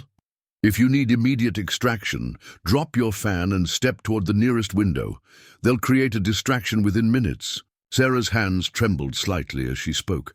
"Miss, are you certain about this? Once you go downstairs, once you begin gathering evidence?" "There's no turning back," Isabella finished quietly. "Sarah, I know the risks, but I also know what will happen if we don't stop them. The weapons facility will be operational within days, and innocent people will be hurt or killed." The sound of laughter and conversation drifted up from the main floor as Pittsburgh's most powerful families gathered to witness what they believed was Isabella's capitulation to their system of arranged marriages and business alliances. Among The guests were steel magnates, railroad barons, mining company owners, and the politicians who facilitated their operations. Isabella made her entrance at precisely 8 o'clock, descending the grand staircase with the poise and grace that had been drilled into her since childhood. The assembled guests fell silent as she appeared, their expressions mixing admiration for her beauty with satisfaction at seeing Marcus Hartwell's daughter finally brought to heel. Nathaniel Blackwood stood at the foot of the stairs, wearing an expensive black evening suit that emphasized his pale complexion and cold grey eyes. He offered Isabella his arm with a proprietary smile that made her skin crawl, but she accepted it with practiced grace while mentally preparing for the performance of her lifetime. "Isabella," Nathaniel murmured as he escorted her into the main drawing room. "You look magnificent tonight. Every man here envies me my beautiful bride-to-be." Isabella forced herself to smile demurely. "You're very kind, Nathaniel. I hope this evening meets your expectations." Marcus Hartwell raised his champagne glass to address the assembled guests, his voice carrying the satisfaction of a man who had successfully orchestrated a complex business transaction. "Friends, we gather tonight to celebrate not just the engagement of my daughter Isabella to Nathaniel Blackwood, but the union of two families whose combined strength will benefit our entire industrial community." The toast that followed was enthusiastic, with guests clearly understanding the financial and political implications of the match. Isabella played her part perfectly, accepting congratulations with appropriate modesty while internally cataloguing the faces of men she now knew to be complicit in criminal conspiracies. Jonathan Blackwood approached Isabella with the calculating smile that seemed to run in his family. "My dear, Nathaniel tells me you've been taking an interest in business matters lately. I hope marriage won't diminish your curiosity about industry." Isabella recognized the test in his words, a probe to determine whether she might be the source of the recent security breach. "Oh, Mr. Blackwood, I'm afraid I find business terribly complicated. I much prefer focusing on domestic concerns and social obligations." "Wise attitude," Jonathan replied, though his eyes continued to study Isabella's face for signs of deception. Women who involve themselves too deeply in business affairs often find themselves overwhelmed by matters beyond their natural understanding. As the evening progressed, Isabella circulated among the guests with Nathaniel at her side, playing the role of the compliant bride-to-be while listening carefully to conversations that revealed the true scope of the conspiracy she was working to expose. The recording device hidden in her skirts captured fragments of discussions about labor suppression, political bribes, and coordination between companies that were supposed to be competitors. The breakthrough came when the men retired to Marcus Hartwell's library for cigars and brandy, following a tradition that excluded women but provided the perfect opportunity for unguarded business discussions. Isabella excused herself from the ladies' gathering, claiming a need for fresh air, and positioned herself in the adjacent conservatory where large potted plants provided concealment while allowing her to hear through the library's partially open French doors. Sean O'Connor, the union member working as a server, had managed to plant a second recording device behind the library's main desk. His subtle nod as he served brandy told Isabella that the mechanism was functioning and capturing every word of the industrialists' private discussions. "Gentlemen," Marcus Hartwell began once the doors were closed, "tonight's celebration provides an excellent opportunity to coordinate our response to recent security concerns." Harrison Hartwell's voice carried barely controlled anger. The theft of those documents was clearly an inside job, someone with intimate knowledge of Marcus's security arrangements and personal habits. "Any suspects?" asked a voice Isabella. "Recognized as belonging to Charles Morrison, owner of several mining operations, and no relation to James Coleman, despite the shared surname." "We're investigating," Marcus replied grimly. But regardless of who was responsible, we need to accelerate our timeline. The weapons manufacturing facility will be operational by Tuesday, and we should be prepared to use its products immediately. Jonathan, Blackwood's voice cut through the cigar smoke.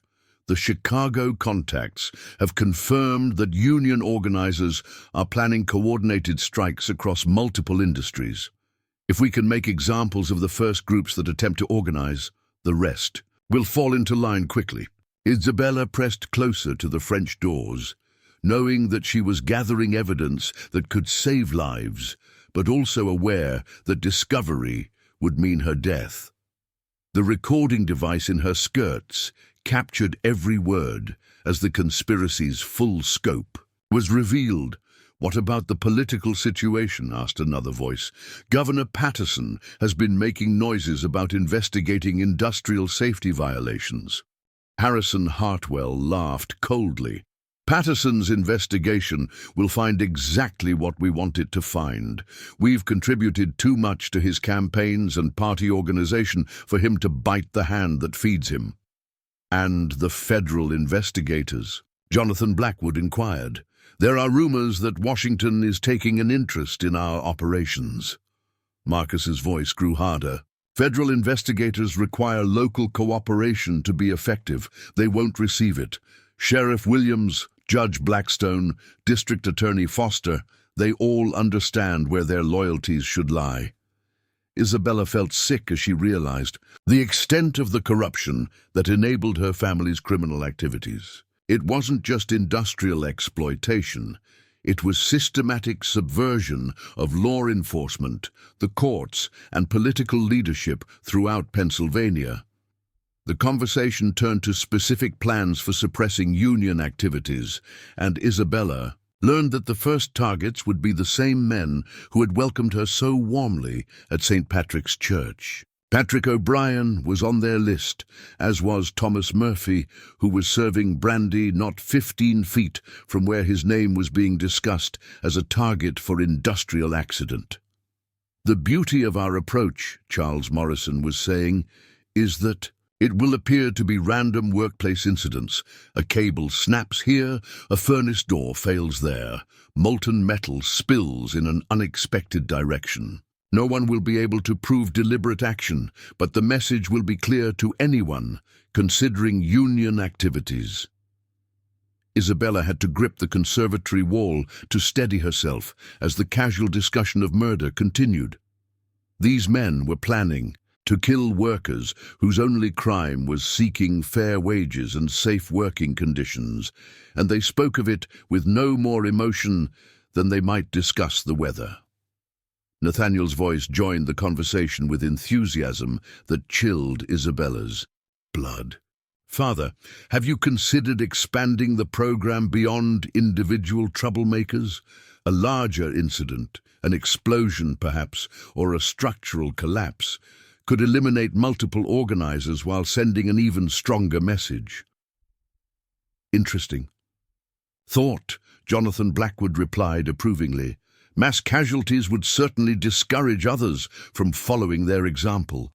Isabella realized she was listening to men plan what would essentially be terrorist attacks against their own workers. The weapons facility was just the beginning. They were contemplating industrial sabotage on a scale that could kill dozens or hundreds of innocent people. The sound of approaching footsteps in the conservatory made Isabella's heart skip.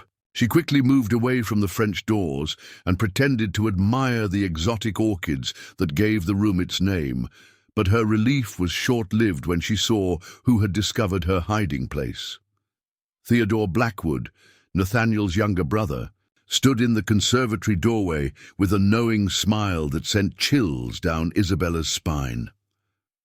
Unlike Nathaniel's crude arrogance, Theodore possessed a subtle intelligence that made him far more dangerous. "Miss Hartwell," Theodore said quietly, stepping into the conservatory and closing the door behind him. "How curious to find you here, so close to the library where the men are having their private discussions." Isabella forced her voice to remain steady. I needed some air, Mr. Blackwood. The drawing room was becoming rather warm. Theodore moved closer, his pale eyes studying Isabella's face with uncomfortable intensity. I'm sure it was. Tell me, Miss Hartwell, have you been enjoying the evening air for very long? The question carried implications that made Isabella's stomach turn. Theodore suspected she had been eavesdropping, and his casual tone suggested he was confident in his suspicions. Just a few minutes, Isabella replied, maintaining her facade of innocent interest in the plants around them. These orchids are remarkably beautiful. Father's gardeners have done exceptional work with them. Indeed they have, Theodore agreed, but his attention remained focused on Isabella rather than the flowers. Miss Hartwell, I wonder if I might ask you about an interesting coincidence. The theft of certain documents from your father's study occurred on the same night that you claim to be suffering from a severe headache. And tonight, when you again claim to need fresh air, I find you positioned where you might overhear conversations meant to be private. Isabella felt the walls closing in around her, but she maintained her composure through sheer force of will. Mr. Blackwood, I'm afraid I don't understand what you're suggesting. Theodore stepped even closer, close enough that Isabella could smell the brandy on his breath and see the cold calculation in his eyes. I'm suggesting, Miss Hartwell, that someone in your position might have access to information that would be very valuable to the right parties. Information that might even be worth betraying one's own family to obtain. Before Isabella could respond, the library doors opened and the men began filing out, their business concluded for the evening. Isabella saw her chance and moved quickly toward the conservatory's main entrance, but Theodore's hand closed around her wrist with surprising strength. Miss Hartwell, Theodore said in a voice that carried both threat and promise, I think we should continue this conversation privately. There are things we need to discuss about your future and the choices you'll be making. Isabella realized that her deception had been discovered and that her life was now in immediate danger. Theodore's grip on her wrist made it impossible to reach for her fan without creating obvious suspicion, but she could see Sean O'Connor moving through the adjacent hallway with a tray of empty glasses. Mr. Blackwood, Isabella said, raising her voice slightly to ensure Sean would hear her, I'm afraid I don't feel well. Perhaps we should rejoin the other guests so I can ask my father to call for our family physician. The code words were subtle, but clear.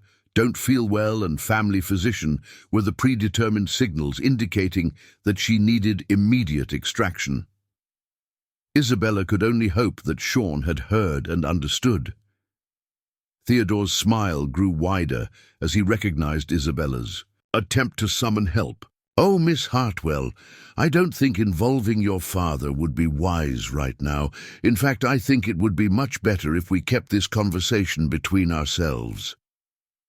As Theodore began steering Isabella toward a side door that would take them away from the main gathering, she realized that the most dangerous part of her mission was just beginning. The evidence she had gathered could expose the conspiracy and save countless lives, but only if she could survive long enough to deliver it to the right people.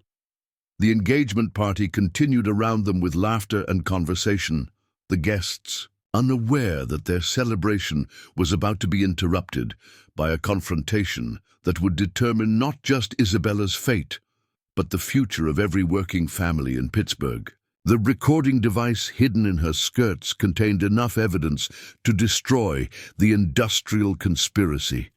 But first, she would have to escape from men who had already demonstrated their willingness to kill to protect their secrets. As Theodore's grip tightened on her wrist and he guided her toward the isolated wing of the mansion, Isabella realized that her carefully planned deception had become a desperate fight for survival. The girl who had entered the conservatory as a secret agent was about to emerge as a hunted fugitive, with the most powerful men in Pennsylvania determined to silence her before she could reveal their crimes to the world. Theodore Blackwood's grip tightened as he steered Isabella toward the mansion's east wing, away from the main gathering where her cries for help might be heard. The sound of music and laughter from the engagement party created a cruel counterpoint to Isabella's growing desperation as she realized the full extent of her predicament. "Mr. Blackwood," Isabella said, trying to keep her voice steady despite her racing heart, "I believe you're mistaken about my involvement in whatever you suspect. Perhaps we should return to the party where my father can address any concerns you might have." Theodore's cold laugh sent chills down Isabella's spine.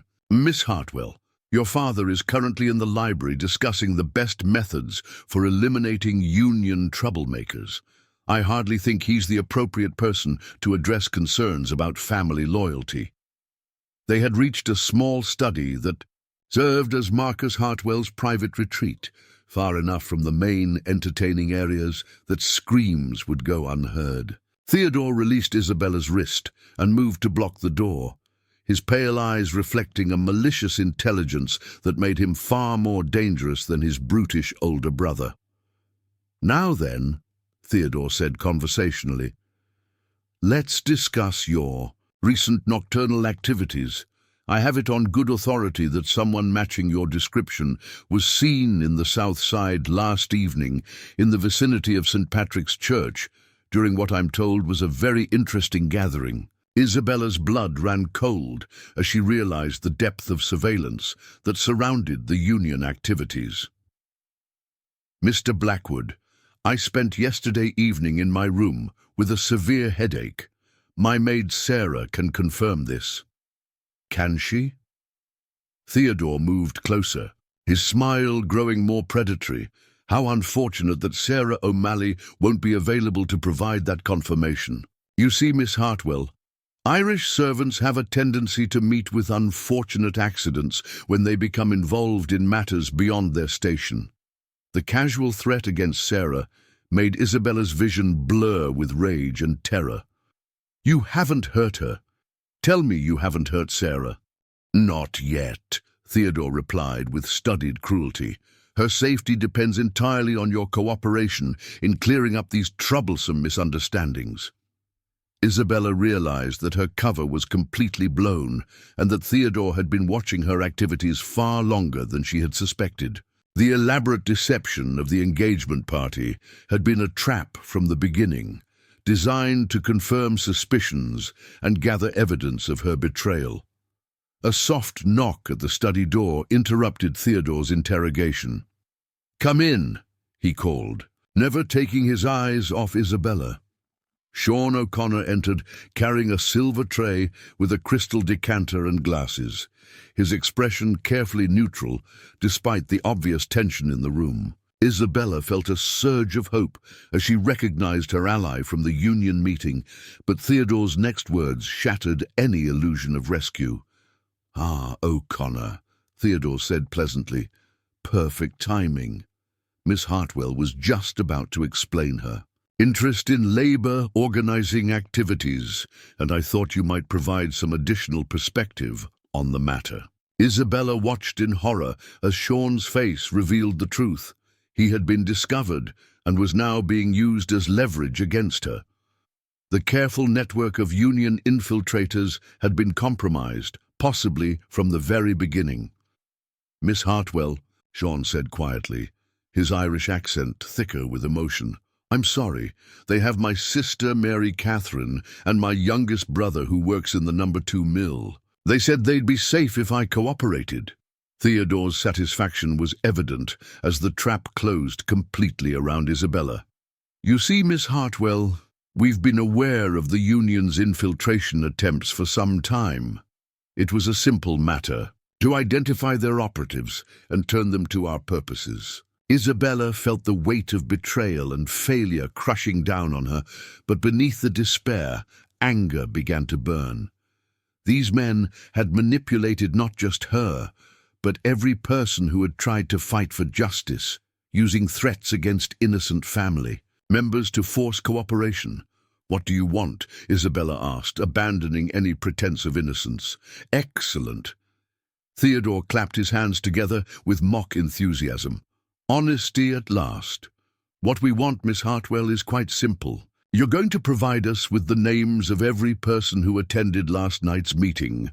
You're going to tell us about any plans for future union activities, and you're going to marry my brother as scheduled, serving as a visible symbol that even the most rebellious daughters eventually accept their proper place.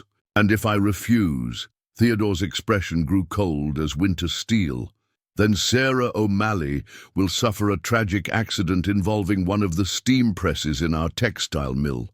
Sean's sister will be found dead from an apparent robbery in her boarding house, and his young brother will experience an unfortunate encounter with molten metal.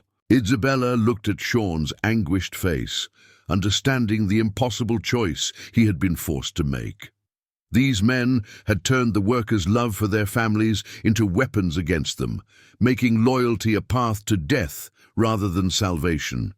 You have 1 minute to decide, Theodore continued, consulting an expensive pocket watch.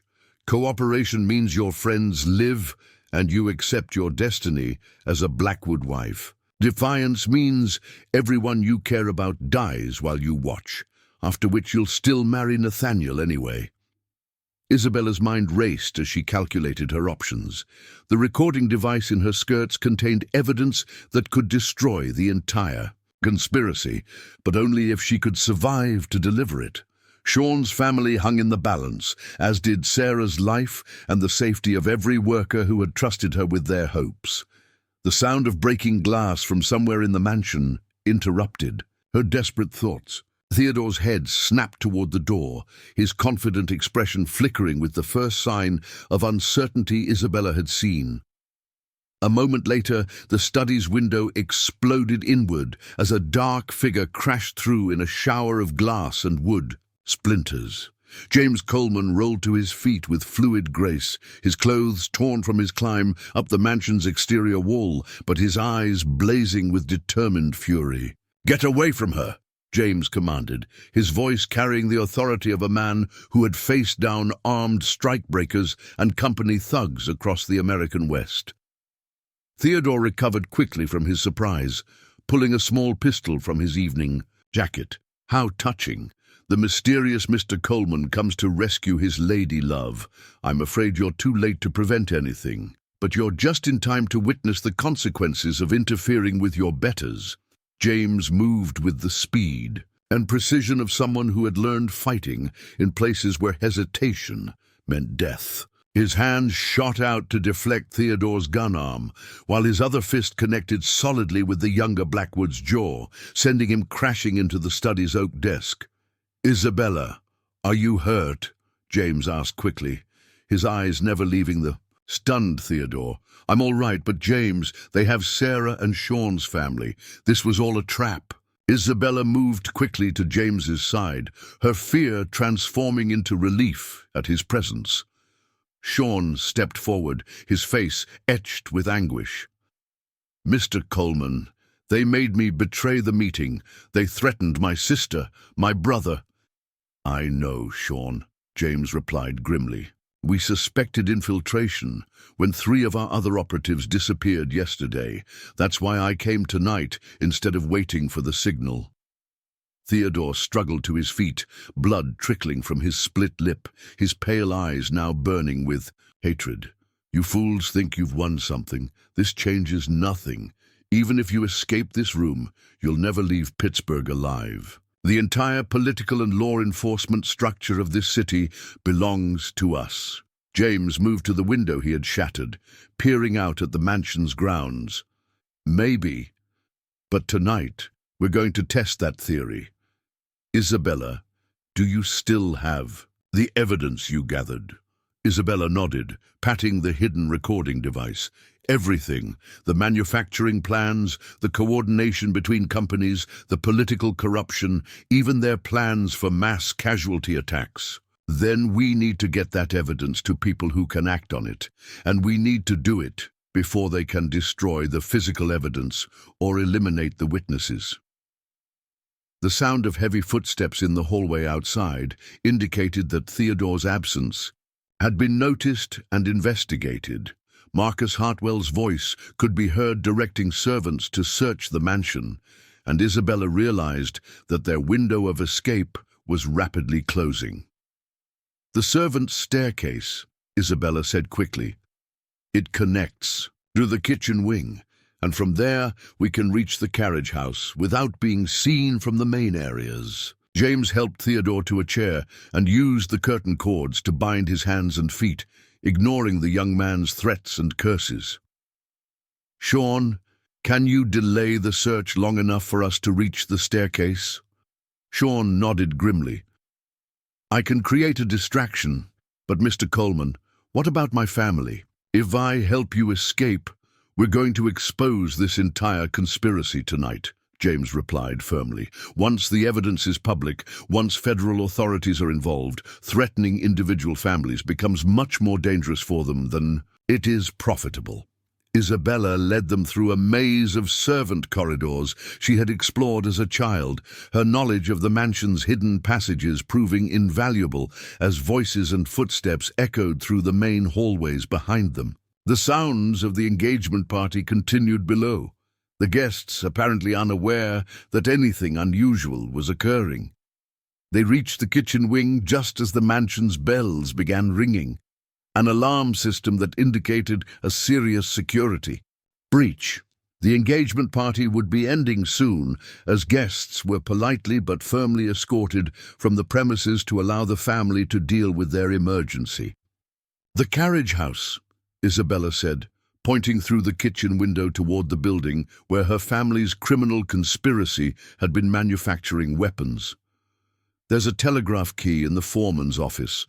We can send word to your contacts." In Philadelphia, James checked his pocket watch. "The midnight train to Philadelphia leaves in 2 hours. If we can get the evidence onto that train, we can have federal investigators here by tomorrow afternoon." They slipped out of the mansion, through the kitchen door, using the shadows cast by the carriage house to conceal their movement. Isabella felt a mixture of terror and exhilaration as she realized she was leaving behind not just her family home, but her entire previous existence.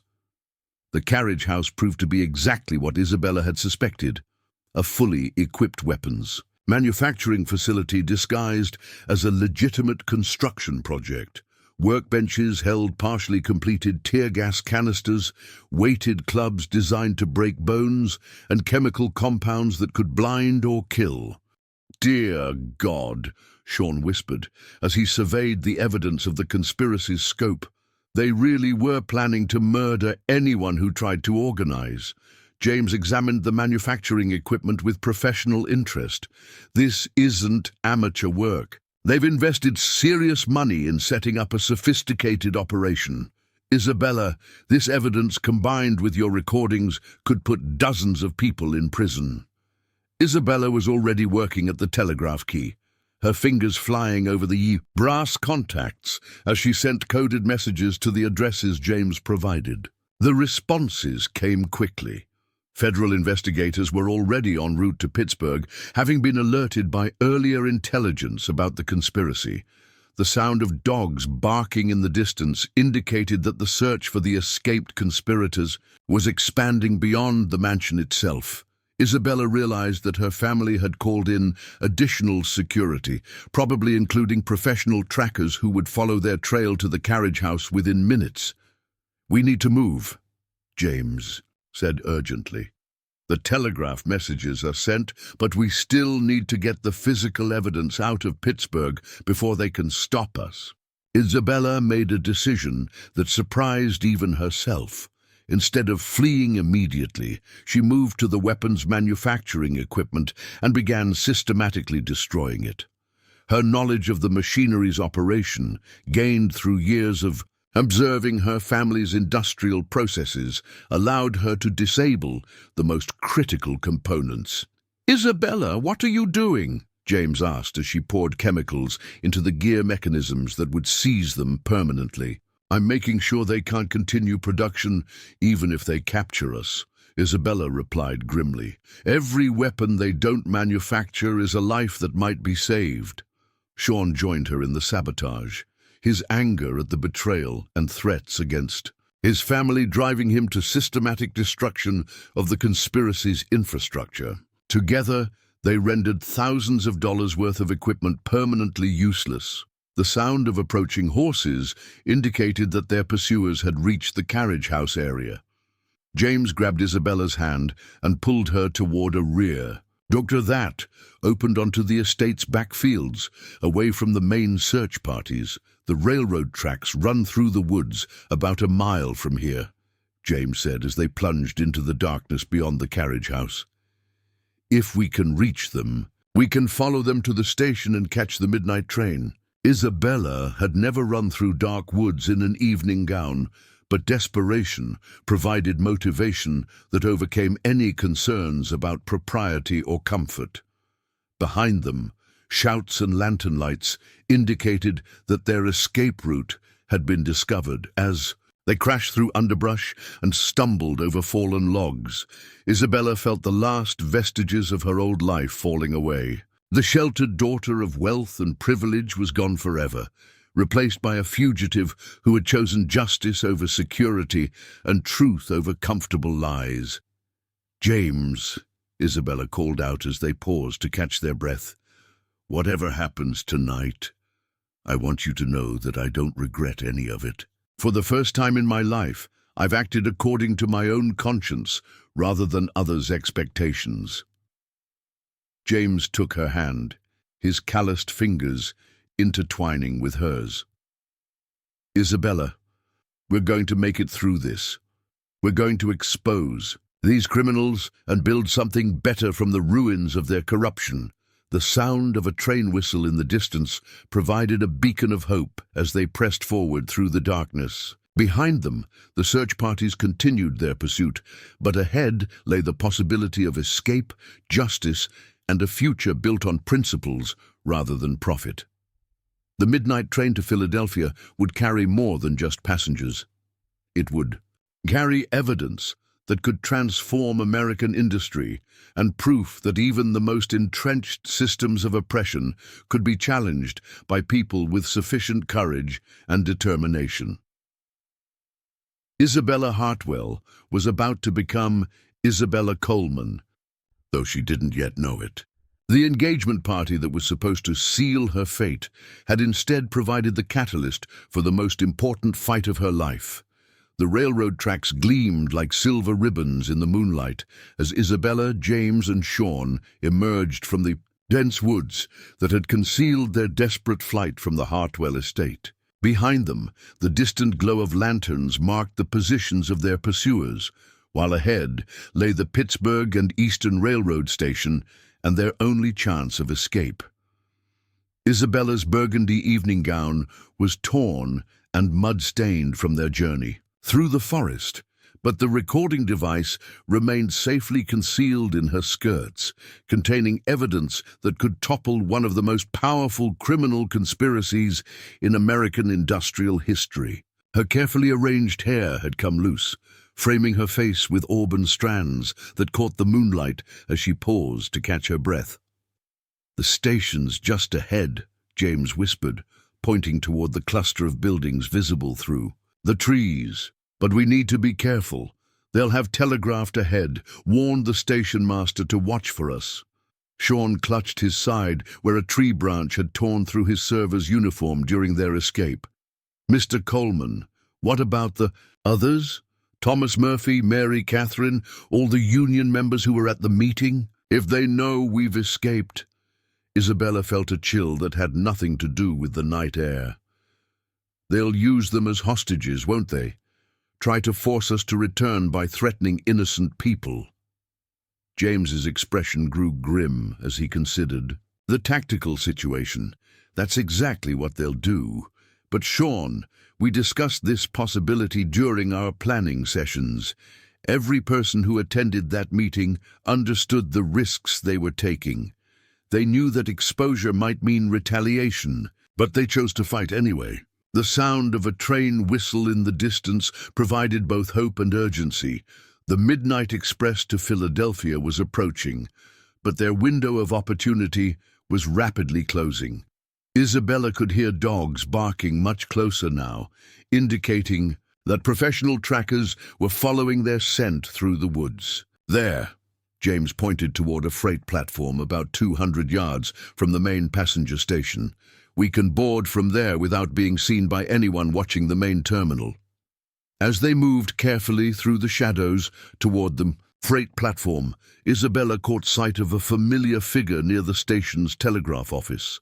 Harrison Hartwell stood beside a group of armed men, his usual composed demeanor replaced by barely controlled rage as he directed the search for his escaped niece. "Uncle Harrison," Isabella whispered, recognizing the man who had been instrumental in arranging her engagement to Nathaniel Blackwood.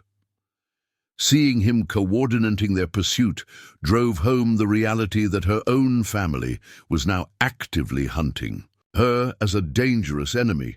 James followed her gaze and immediately pulled Isabella and Sean behind a stack of lumber waiting to be loaded onto freight cars. "He's got at least 6 men with him, all armed. Professional security, not local law enforcement." Isabella studied the tactical situation with growing understanding of just how powerful and well-connected the conspiracy really was. "James, those aren't just security guards. I recognize 2 of them from Father's business meetings. They work for the Pinkerton Detective Agency." The implications hit both men simultaneously. The Pinkerton Agency was notorious throughout industrial America for providing private armies to wealthy industrialists who needed to suppress labor organizing or eliminate business competition. Their involvement meant that the Hartwell-Blackwood conspiracy had resources that extended far beyond Pittsburgh's local political corruption. "Pinkerton agents," Sean breathed, his face going pale. "They've killed union organizers from Colorado to Pennsylvania. If they're here, then we need to get on that train before they spot us," James finished grimly. The approaching locomotive's headlight was now visible in the distance, casting a growing cone of illumination that would soon reach the freight platform where they were hiding. Isabella made a decision that surprised even herself. Instead of preparing to board the train, she began removing the recording device from her skirts. "James, take this evidence and get it to Philadelphia. I'm going to create a distraction that will give you time to escape." James stared at her in disbelief. "Isabella, absolutely not. We're all getting on that train together." "Look at the situation logically," Isabella insisted, her voice carrying new authority born of desperate circumstances. 3 fugitives trying to board together have almost no chance of escaping detection. But if I surrender to Harrison, if I claim that I was kidnapped and forced to help you, it will buy you the time you need to reach federal investigators." Sean shook his head vehemently. "Miss Hartwell, they'll kill you the moment they realize. You're not really cooperating." Isabella met both men's concerned gazes with steel in her own eyes. "Maybe. But if I don't create this distraction, they'll catch all of us, and the evidence will never reach the authorities. Hundreds of workers will die because we couldn't get proof of the conspiracy to people who could act on it." The train was close enough now that they could feel the vibration of its approach through the railroad tracks. James grabbed Isabella's hands, his calloused fingers gentle despite the urgency of their situation. "Isabella, I didn't survive gunfights with corporate thugs in Colorado and strikebreaker attacks in Nevada just to abandon the woman I love to murderers in Pennsylvania." The declaration hit Isabella like a physical blow, not because it was unexpected, but because it crystallized everything she had been feeling but hadn't dared to acknowledge. "James, I love you too. That's exactly why you have to take the evidence and run." Before either man could stop her, Isabella stepped out from behind the lumber stack and began walking toward the main platform with her hands raised in apparent surrender. "Uncle Harrison!" she called out, her voice carrying clearly in the still night air. "I'm here! Please don't hurt anyone else!" Harrison Hartwell's head snapped around at the sound of his niece's voice, his expression mixing relief with suspicion. as he saw Isabella approaching with her evening gown torn and her hair disheveled. The Pinkerton agents immediately surrounded her, their weapons drawn but pointed toward the ground in deference to her family connections. "Isabella," Harrison said as she reached the platform. "Thank God you're safe. We've been searching everywhere for you. Where are the men who kidnapped you?" Isabella had prepared for this question during their flight through the woods. "They forced me to help them steal documents from Father's safe, then made me attend some kind of meeting with labor agitators. But I managed to escape when they were arguing about what to do next." Harrison studied Isabella's face intently, looking for signs of deception. "These men, were they the same ones involved in the theft of your father's business papers?" "I think so. They seemed to know exactly what they were looking for." Isabella forced tears into her eyes, drawing on genuine emotional exhaustion to make her performance convincing.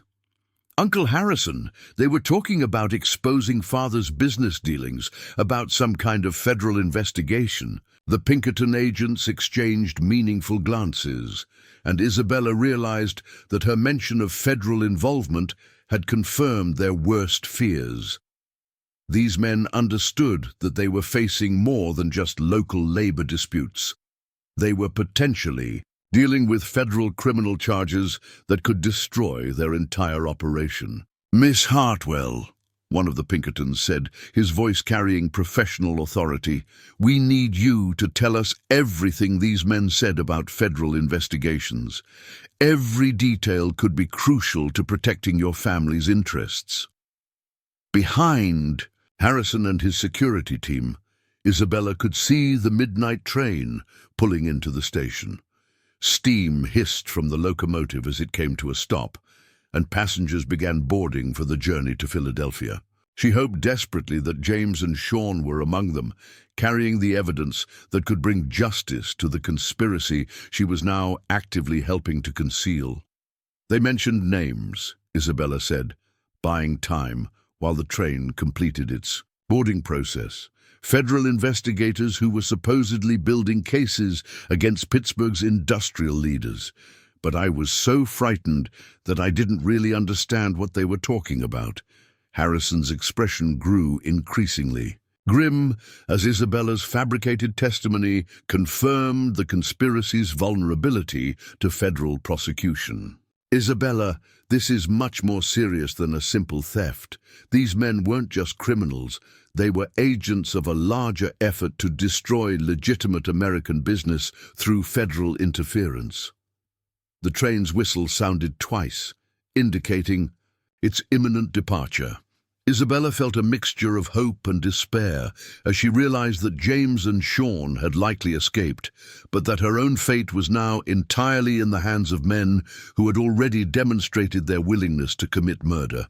To protect their interests, "Uncle Harrison," Isabella said, allowing genuine exhaustion to show in her voice, "I just want to go home. This entire experience has been a nightmare." But instead of the relief she expected to see in her uncle's face, Isabella saw growing suspicion. Harrison stepped closer, his voice dropping to a whisper that only she could hear. "Isabella, there's something that doesn't make sense about your story. If you truly escaped from kidnappers, if you were genuinely being held against your will, why didn't you return to the mansion? Why were you trying to board a train to Philadelphia?" Isabella's heart sank as she realized her deception was unraveling. "I was confused, frightened. I thought they might still be following me, that the house might not be safe." Harrison's smile was cold and knowing. "Isabella, we found Theodore bound and unconscious in your father's study. The window had been broken from the inside, not the outside.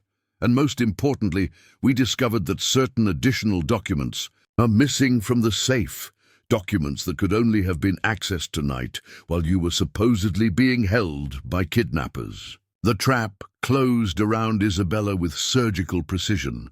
Her uncle had been testing her story while gathering evidence of her continued involvement in the conspiracy against her family. The Pinkerton agents now moved closer, Their weapons no longer pointed at the ground. Miss Hartwell, the lead Pinkerton said formally, "You're under citizen's arrest for theft, conspiracy, and treason against the legitimate business interests of the state of Pennsylvania." Isabella realized that her sacrifice had bought James and Sean the time they needed to escape, but that her own situation was now hopeless. The train to Philadelphia was pulling away from the station, carrying evidence that could expose the conspiracy, but also leaving her at the mercy of men who viewed her as a traitor to her own class. "Where are the documents you stole tonight?" Harrison demanded. "Where are the men who helped you betray your own family?" Isabella met her uncle's gaze with defiance born of desperation. "I don't know what you're talking about, Uncle Harrison. I've told you everything that happened." The Pinkerton agent, who seemed to be in charge, stepped forward with professional efficiency. "Miss Hartwell, we have methods for extracting information from uncooperative subjects. I strongly recommend that you reconsider your position while you still have the opportunity to cooperate voluntarily." Isabella understood the threat implicit in his words, but she also understood something more important.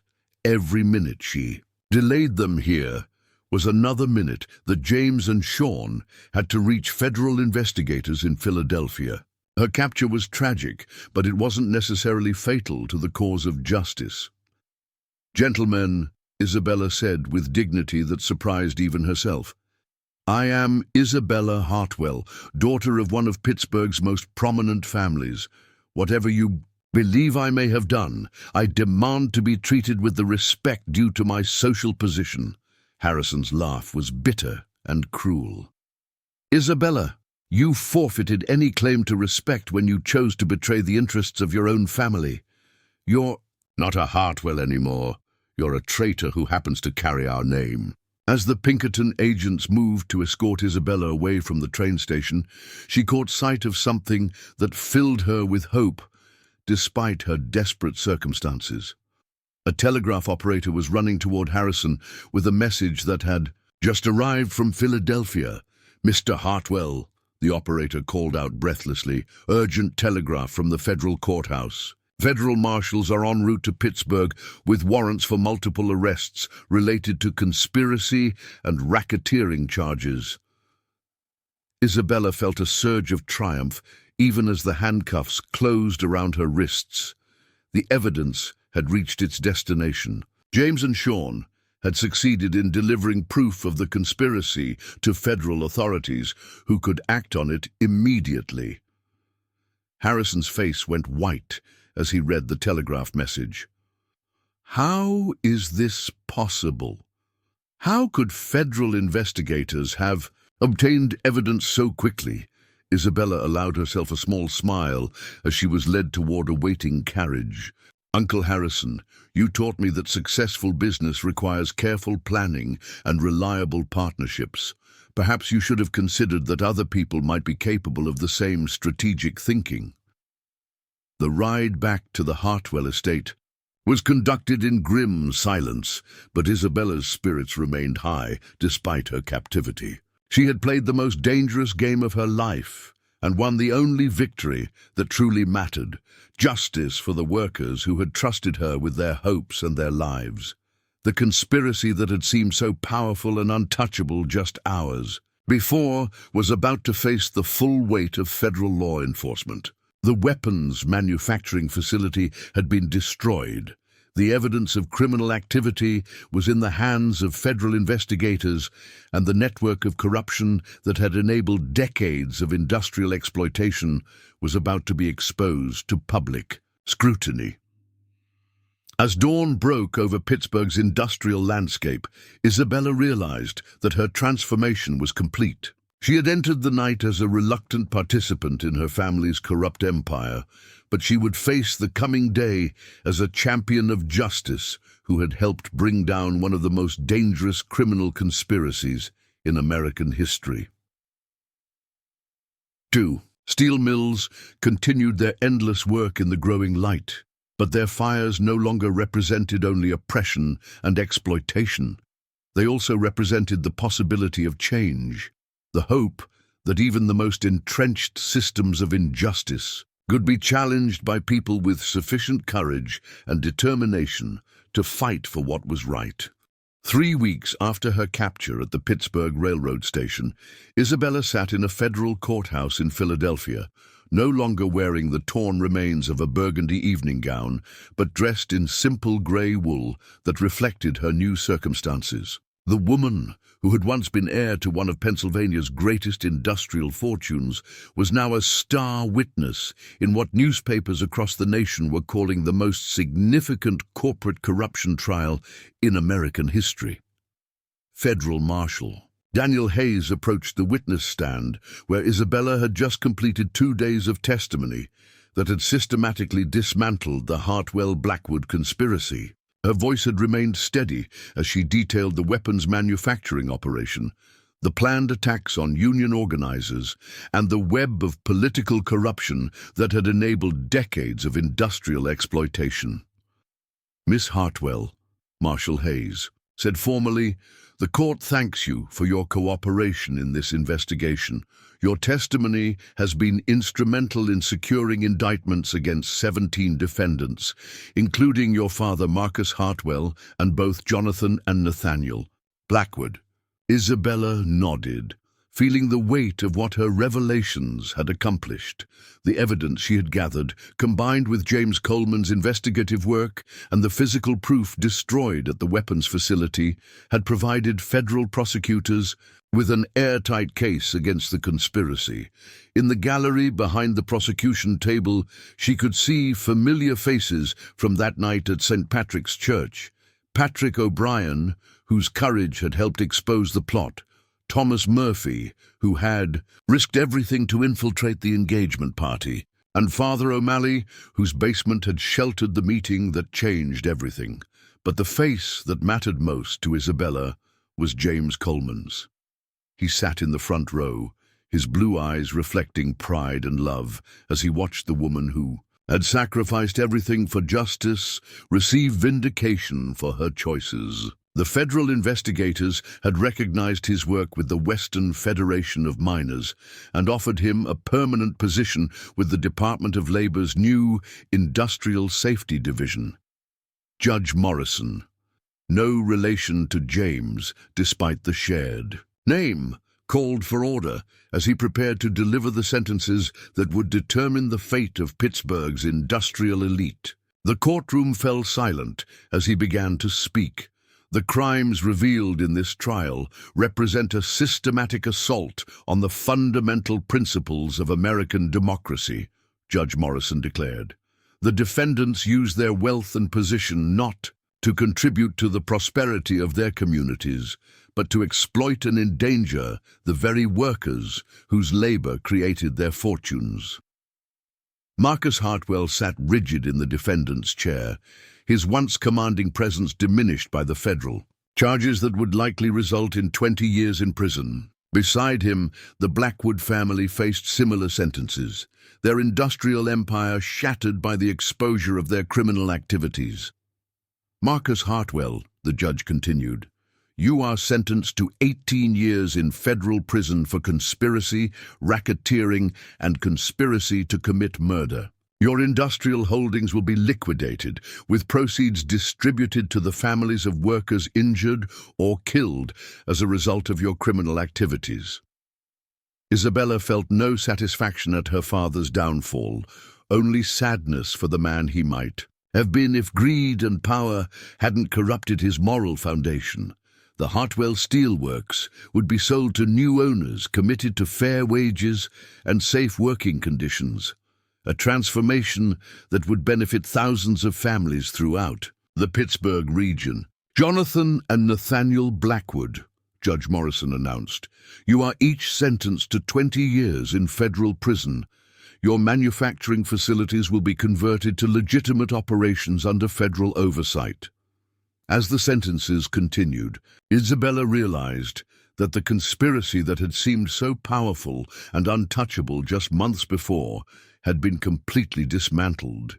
The political officials who had enabled the corruption were facing their own investigations, and the Pinkerton agents who had terrorized workers were under federal scrutiny for their role in the conspiracy.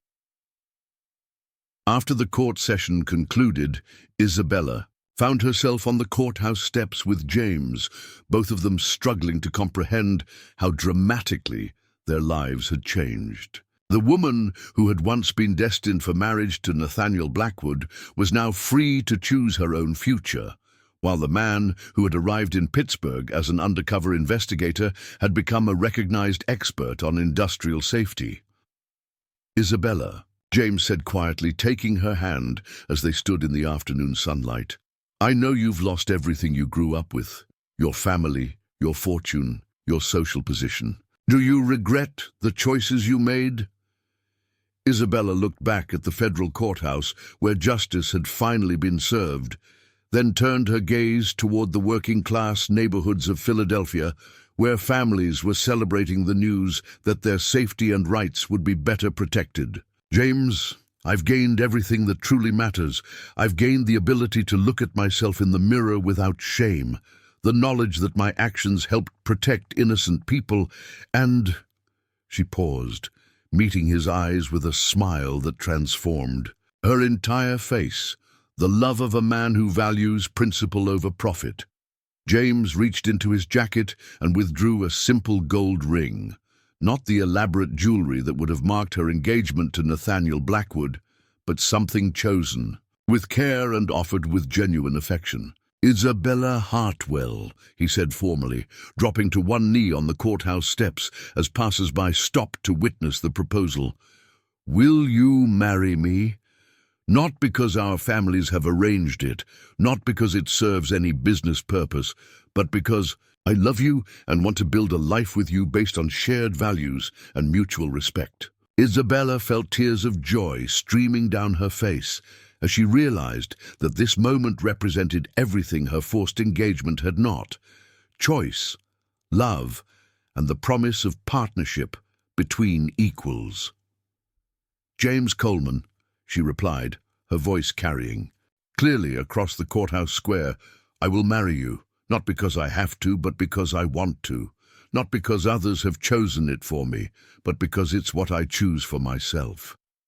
As James slipped the ring onto her finger, the small crowd that had gathered burst into applause. Among the onlookers were several of the workers who had testified in the trial, their faces showing genuine happiness for the woman who had risked everything to stand with them against oppression. 6 months later, Isabella Coleman stood in the garden behind the modest house she and James had purchased in Philadelphia's Germantown neighborhood. The contrast with the Hartwell mansion could not have been greater. Instead of manicured perfection maintained by a staff of servants, she tended her own vegetables and flowers with hands that now bore the honest calluses of useful work. James had accepted the position with the Department of Labor and was traveling throughout the industrial regions of America, investigating working conditions and implementing safety regulations based on the evidence they had gathered in Pittsburgh. Isabella had found her own calling as well, working with settlement houses to provide education and support for immigrant families seeking to build better lives in their new country. Sarah O'Malley had joined their household as a partner rather than a servant, her knowledge of both working-class and wealthy communities making her invaluable in Isabella's advocacy work. The friendship between the two women had deepened into genuine sisterhood, built on shared values rather than social hierarchy. "Mrs. Coleman," Sarah called from the kitchen window, using the title that still made Isabella smile with its implications. "Of choice and love, you have visitors." Isabella looked up from her garden to see Patrick O'Brien approaching with his wife and 3 children, carrying a basket of fresh bread from the bakery his family had opened with compensation money from the Hartwell estate liquidation. "Mrs. Coleman," Patrick said with the respectful warmth of a man addressing a true friend rather than a social superior. Mary wanted to bring you some of her Irish soda bread and to share some news from Pittsburgh. Patrick's wife, Mary, stepped forward with shy pride. The new owners of the steelworks have implemented the safety regulations Mr. Coleman recommended. My brother Sean, you remember Sean from the meeting, he's been promoted to safety supervisor because of his knowledge of the old, dangerous practices. Isabella felt deep satisfaction at the news. The conspiracy's defeat had created opportunities for the very workers it had sought to exploit and eliminate. Sean O'Connor, who had been forced to betray the union meeting to protect his family, was now helping to ensure that other families would never face similar threats. As evening approached and their visitors departed, Isabella and James sat together on their front porch, watching the sun set over a city where working families could now sleep more securely, knowing that their rights were better protected. "Do you miss it sometimes?" James asked quietly. "The comfort, the luxury, the security of wealth?" Isabella considered the question seriously, as she always did when James asked about her feelings, rather than simply assuming he knew them. "I miss the beauty sometimes. The fine art, the elaborate gardens, the sense that money could solve any problem. But I don't miss the emptiness, the knowledge that everything beautiful in my life was built on others' suffering." She gestured toward their modest neighborhood, where immigrants and native-born Americans lived side by side, building communities based on mutual support rather than exploitation. "This is better, James. Not easier, certainly not more luxurious, but better. Every day I wake up knowing that my work helps people rather than harming them, that my choices are my own rather than dictated by family obligation." James took her hand, his calloused fingers intertwining with hers in the gesture that had become their symbol of partnership between equals. "The federal government is establishing new investigative divisions," he said. "They want experienced people who understand how industrial corruption operates. There would be opportunities for both of us to continue this work on a national scale." Isabella's eyes lit up with the possibility. Fighting for justice throughout America rather than just in one city. Fighting for the principle that no one's wealth or power should place them above the law, that working people deserve safety and dignity, regardless of their social position. Isabella realized that her transformation from sheltered heiress to advocate for justice was not complete. It was ongoing, part of a larger movement that was reshaping American society. The girl who had once been trapped by family expectations had become a woman whose choices could influence the lives of countless others. "Then we accept," Isabella said firmly. "We continue the fight together."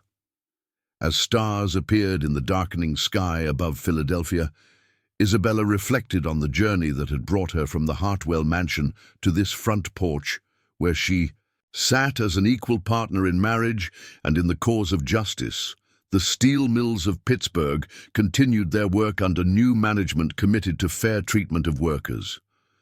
The conspiracy that had once seemed untouchable was now a cautionary tale taught in law schools and labor organizing meetings, and the woman who had been destined for servitude to Nathaniel Blackwood had instead found love with a man who valued her courage, her intelligence, and her commitment to doing what was right. Isabella Coleman had discovered that true security didn't come from wealth or social position, but from the knowledge that her life had meaning beyond her own comfort. She had learned that love was not a luxury to be sacrificed for family obligation, but a foundation upon which meaningful change could be built. The cowboy had indeed said, "Not if I propose first," but more importantly, he had offered her something Theodore Blackwood never could: the chance to become the person she was meant to be, rather than the person others expected her to become. In choosing justice over comfort, love over duty, and principle over profit, Isabella had found not just personal happiness, but a purpose that would guide her for the rest of her life.